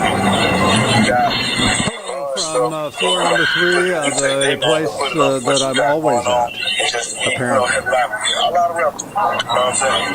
They make it be a game, but it's not a game. I'm on this political stuff. You don't see me in the neighborhood, fumbling around in the neighborhood. I'm in the studio. Right. Man, make it better. You know what I'm saying? Like I said, that was like 10 years ago. What they talk about the more God, just kill yourself. That should be over, man. You know, if you want to get this out of the way, but we appreciate it. All right, thank you. I want to shut the recording off. It is 11, keep going off the time. 11:22 a.m. Cut it off. No, Your Honor, that is the entirety of the conversation that has been provided to us. The court heard the interaction between the defendant, Brian Steele, and Mr. Bean. Mr. Bean, when asked, I guess I know based on the conversation we heard that there was some conversation that he and Mr. Steele had outside of this. Of course, on redirect, we can ask that question. What was told? What were you told to say? Was there anything you were told to say? But I think it's important to note at one point during his cross-examination, do you remember them explaining that they, meaning the detectives, tried to force Jeffrey Williams or Young Thug into it? Do you remember saying that? Mr. Bean said, I think that was something you said, right?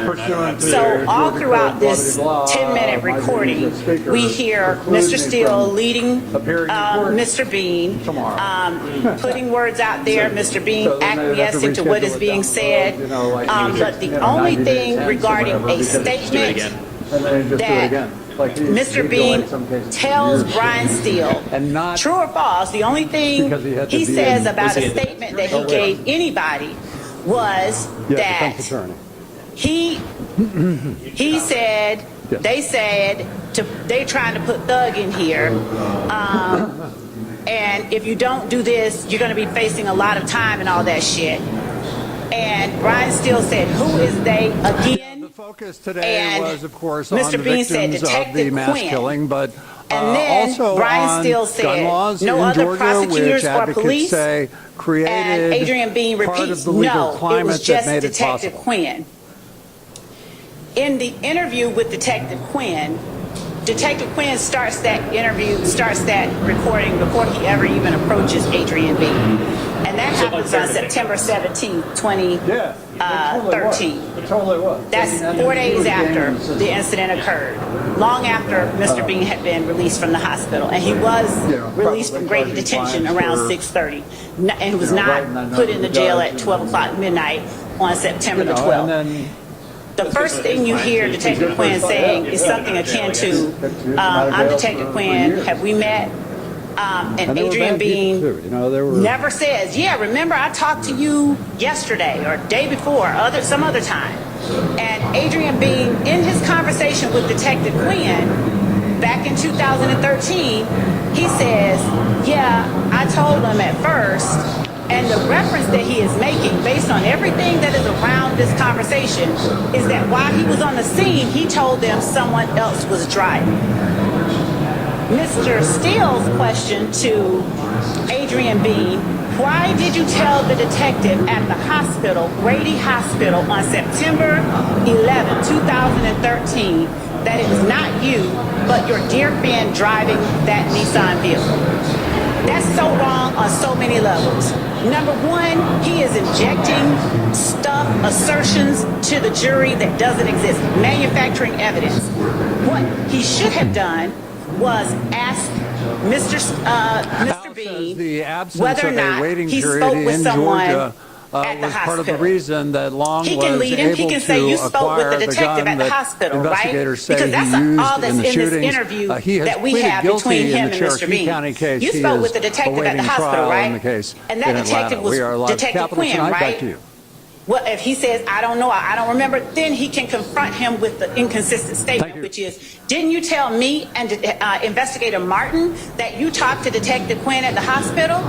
He can say yes or he can say no. And then he can play the statement that he talked to Detective Quinn at the hospital. What he cannot do is assert, as if it is fact, why did you tell the detective at the hospital, Grady Hospital, on September 11, 2013, that it was not you, but your dear friend driving that Nissan vehicle? He never says that. Mr. Bean never says that in this interview with him.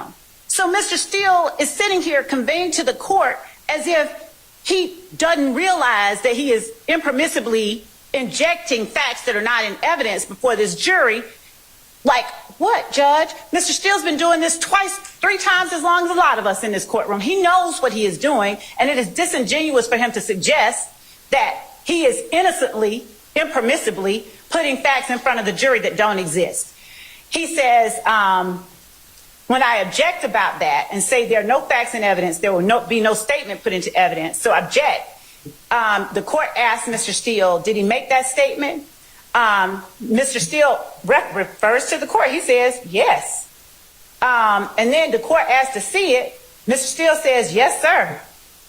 And didn't produce it. Even today, he hasn't given anything to the court that shows where Adrian Bean said any of these things that he's asserting that he said in his questions to him.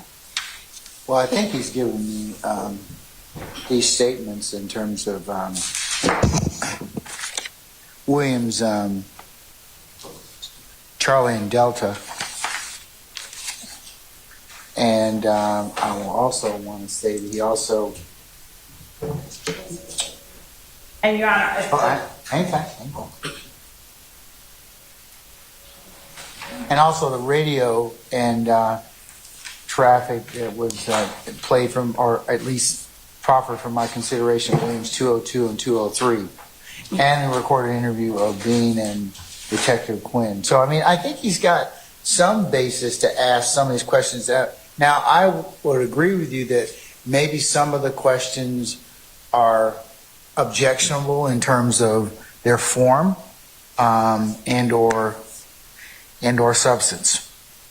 But Judge, the defendants exhibit 1 and 2, or C and D, or whatever he called them, Tracy Lewis's report. Literally, Your Honor, the court has Delta being the draft, the partial draft. He has sat here and literally asserted that something Delta's is whited out.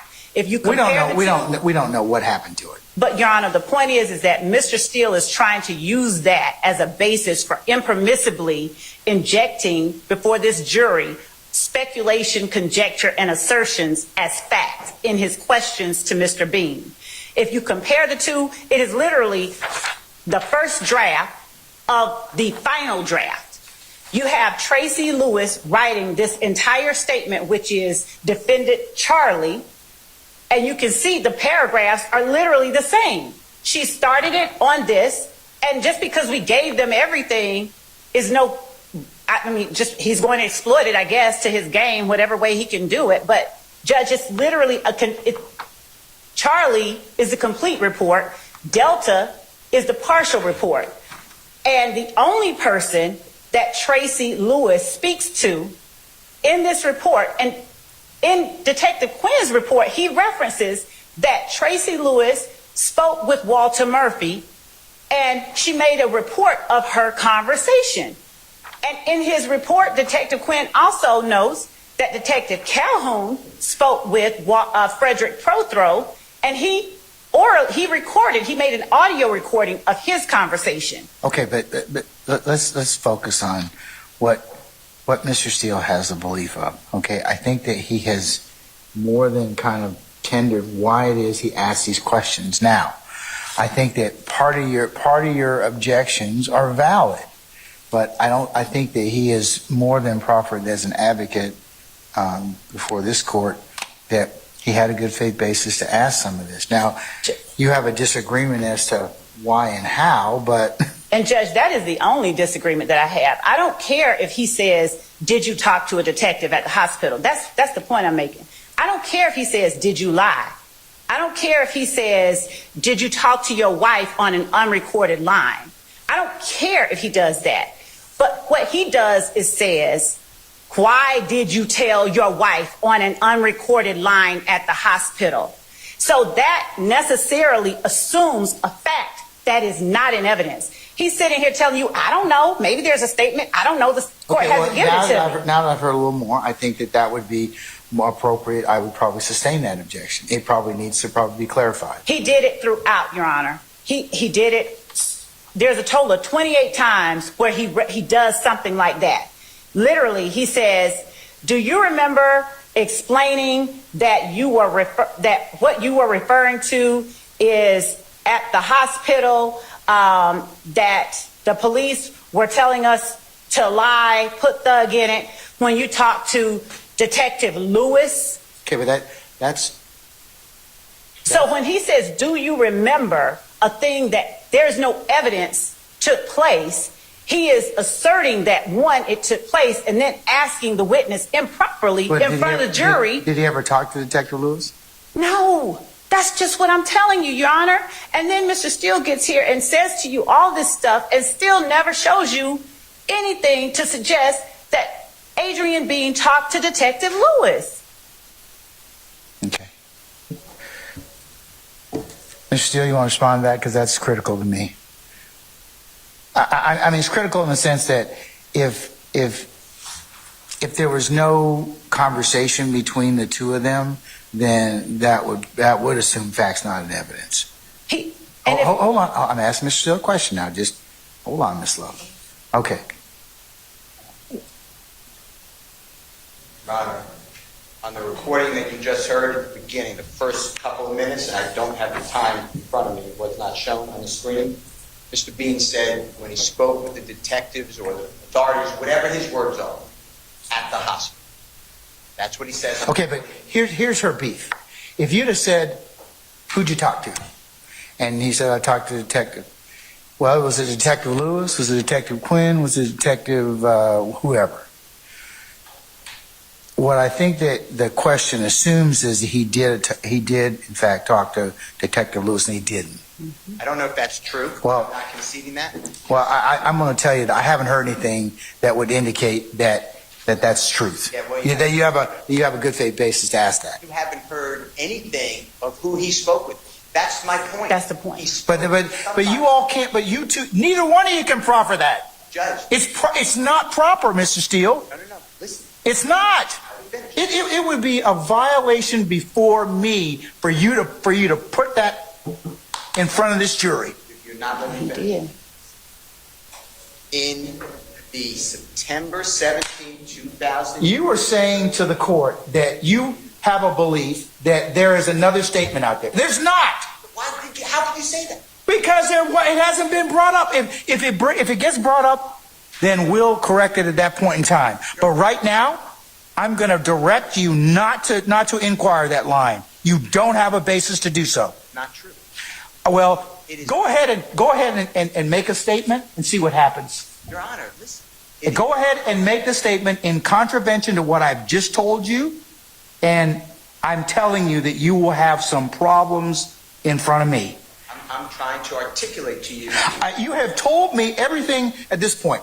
You have told me that there's got to be a statement. Now, if you find a statement, I will, one, apologize to you. Two, I will take corrective action. That's probably not going to be nice to anybody.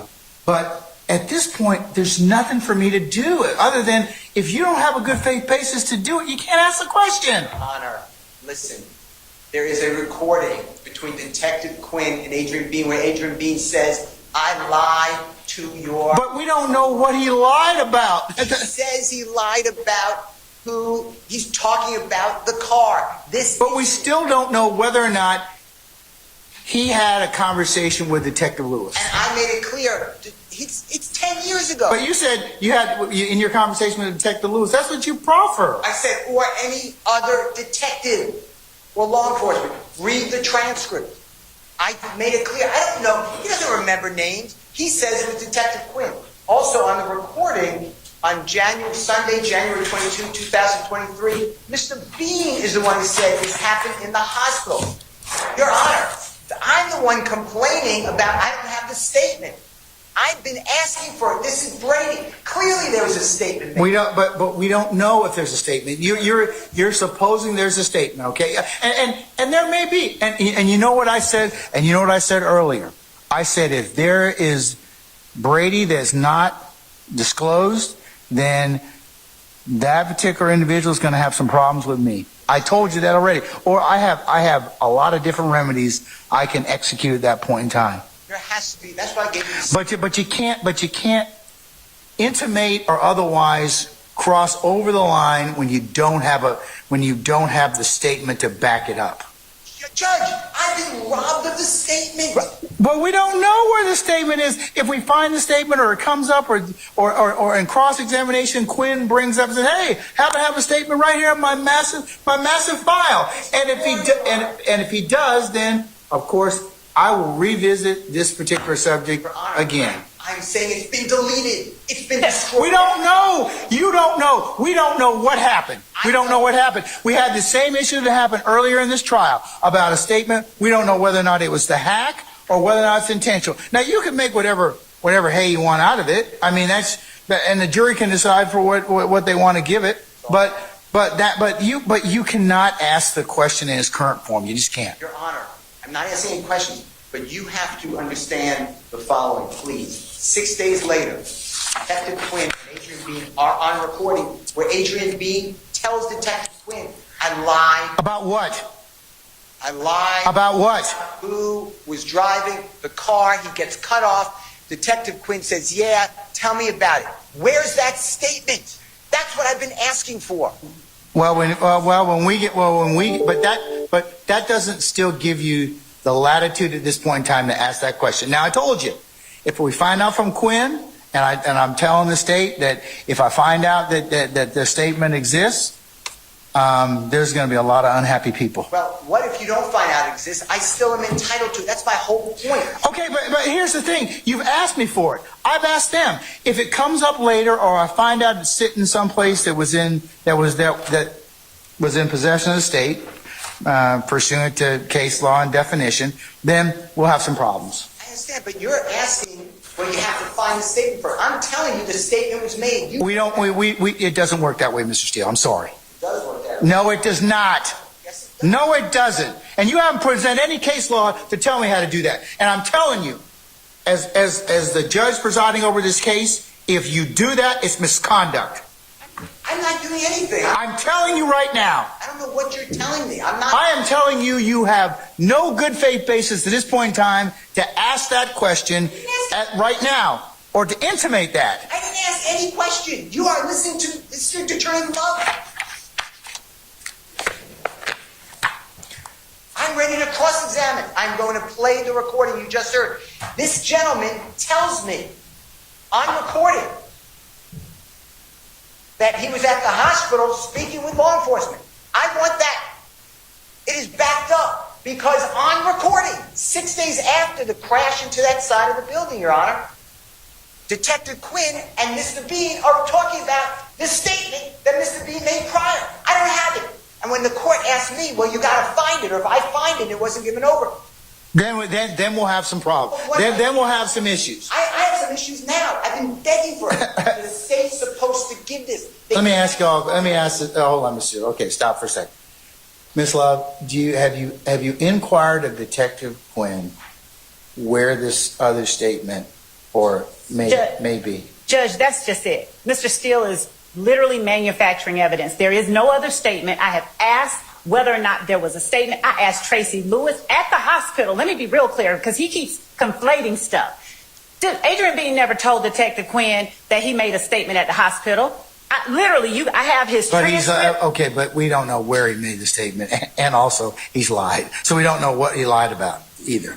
Your Honor, to be very clear, there's no statement. I have asked Detective Lewis. They can ask Detective Lewis. She never talked to him. Okay. Detective Quinn, who is the only person, it's not just police, the only person Adrian Bean asserts to Brian Steele in this recording that he gave us, this 10-minute recording, he said, I spoke to Detective Quinn. It's obvious that he didn't speak to Detective Quinn at the hospital because the first time he met Detective Quinn was September 17th when he pulls him in for the interview. Literally. Mr. Steele is manufacturing something. So when the court is even asking me, okay, do you know where this statement is? Assuming that there's not a statement. There is no statement. There's no evidence. That's the problem with Mr. Steele asking questions the way that he asked them. He is assuming facts that are not in evidence. And he is usurping the jury's province and their ability to discern and weigh evidence because he is injecting assertions into his questions about things that don't exist. Similarly, he says, do you recall explaining that you made calls from the Fulton County Jail that you knew were being recorded to support your lie to the police that Jeffrey was involved on September 11, 2013? That's what he asked the witness. You heard the interview. He doesn't say that anywhere in that interview. This is the kind of manufactured evidence Mr. Steele keeps putting in front of the jury. He never said that during the interview, yet that's the question. That's the question Mr. Steele asked Adrian Bean on the stand. Nothing like that ever happened. And his conversation during his cross-examination of Adrian Bean, the cross-examination is replete with examples just like that. There is no statement. He can't sit there and say there has to be a statement and then ask the question as if there is one, because that's improperly asserting to the jury something that isn't factual. There's no evidence of it. So to answer the court's question, of course we have asked who spoke to whom. Did Tracy Lewis, did you speak to Adrian Bean? Tracy Lewis, I talked to Walter Murphy, and I put it in my report. I made a report of that. Calhoun, did you talk to Adrian Bean? I talked to Frederick Prothro. Here's my recording of that. Detective Quinn, and then this idea of destruction of evidence, that is the fallacy that is getting thrown around. That's the problem with asserting facts not in evidence. That's the problem with them being allowed to ask those kind of questions. Do you destroy evidence? Nobody has said anyone destroyed any evidence.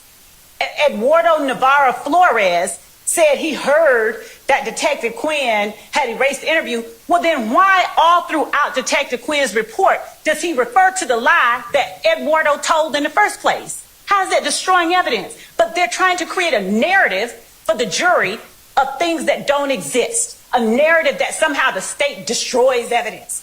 There's been no evidence, no suggestion that the state has destroyed any evidence, but they're going to ask it a million times. So that's what Mr. Steele is doing with this whole statement at the hospital.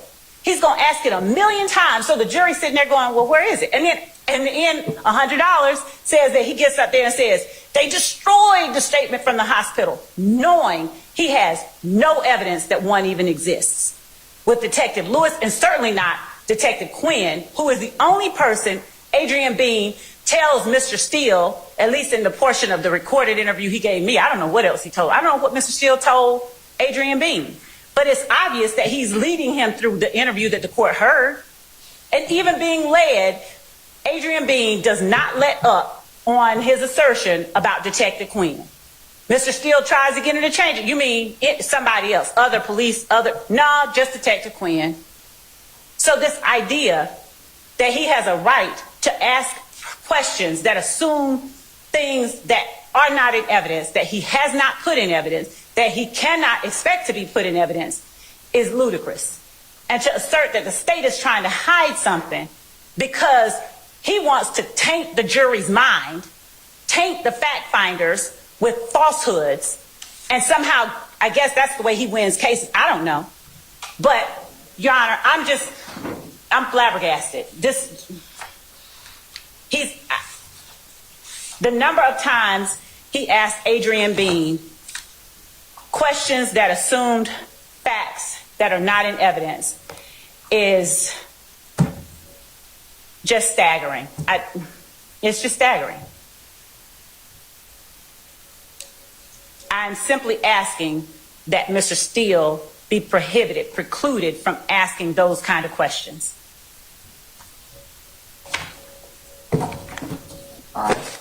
And Your Honor, I'm asking that any reference to statements made at the hospital in the manner that he has asked them, that assume that there was one, be stricken, and that the court instructs the jury that there is no evidence of any statement made at the hospital to a Detective Lewis.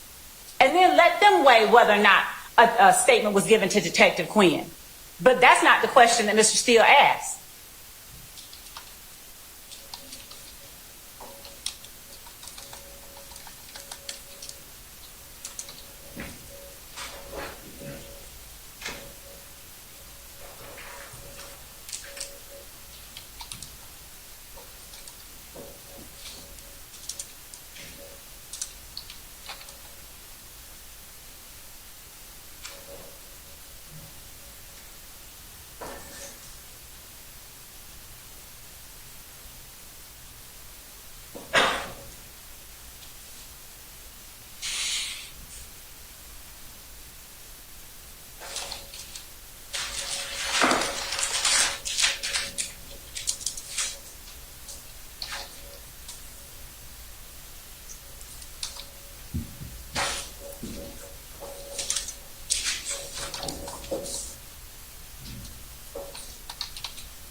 Counsel, I've pondered the issue. What I'm going to do is, the questions that have been asked so far about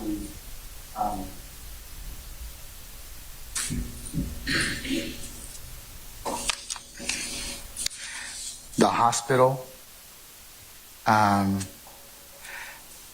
believe those would be presuming facts, not evidence. There are some questions that Mr. Steele has asked on his interview that would be appropriate and are appropriate. But in terms of the hospital questions thus far, those need to be clarified with our jury at this point. Excuse me? No, meaning that I'm going to strike them from the record at this point in time. They can be until there's a basis for me to go ahead and consider them. Cross-examination. This man tells me. The state's made an objection. The objection they've made continually is assuming facts not in evidence. They're not in evidence. Those facts aren't in evidence. It's on recording. Mr. Bean said he just heard. I know you only heard it one time. We can play it again. He said this happened at the hospital. I tried to bring that up before I brought the mic. Commenting on the evidence. You are going to be doing 17,857. This is for the jury to determine. This is what he told me. It's on recording. In engineering, He said this happened at the this hospital. deterrent smells like Talking burning about hair. when you spoke to the detective. He said that, or that was his question about you asking? I never mentioned a hospital. Don't mind, just listen to it again. It's like the very first 2 or 3 minutes. I'll listen to it again. Let me hear it again. Okay, I got it on. Go ahead. Investigation of Martin Jr. We represent the Sandy Kroger. I'll get the address. And it is approximately. Are you familiar with this program? Temporary at Longtown Road. Hello from the Capitol, the 3rd floor. Sunday, the 22nd day of January 2023. We're here with Mr. Yes, ma'am. Adrian Bean. Mr. Bean, is your name spelled Adrian? Yes, sir. And can we just have your phone number for the recording? 0730. The date of birth, please. 626. Yeah, where were we in the show before we changed stories? Mr. Bean, do we have permission to record this? Do we have permission to record the conversation? Sir. Okay. A little deeper. As you know, as I just said, I represent Mr. Williams. You were going to lead with AAPI? Right now, Young Thug is performing name. Jim Martin Jr. and I work together. No, that's right. Okay. And I just want to go over what you told us previously and make sure this is accurate. If it's not accurate, all I want, like I'm glad I didn't have to fill that in. That's all I want. You were in I'm not saying you were every day, but you were in a situation involving a good friend of yours, a very close person to you, named Dirty Fred, Mr. Walter Murphy, and Mr. Fred Prethrow, and Walter Murphy is also known as DK. I mean, it's what you told me. Is that correct?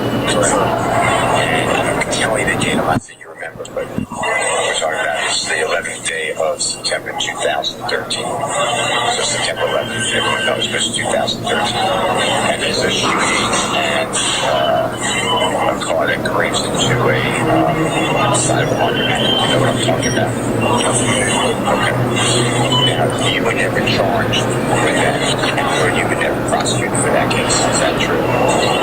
Yes, sir. I wasn't getting that when go through motion on that.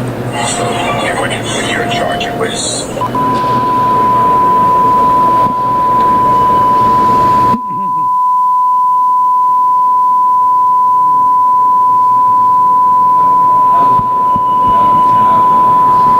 This is one of those interesting bills where not all Democrats were on one side and not all Republicans were on another side. It was very similar to a bill that barely failed last year, but backers gave it another go this year, and today they got their approval in the House.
House today, this bill overcame its biggest hurdle. It has already passed, or at least a version of it has already passed in the Senate.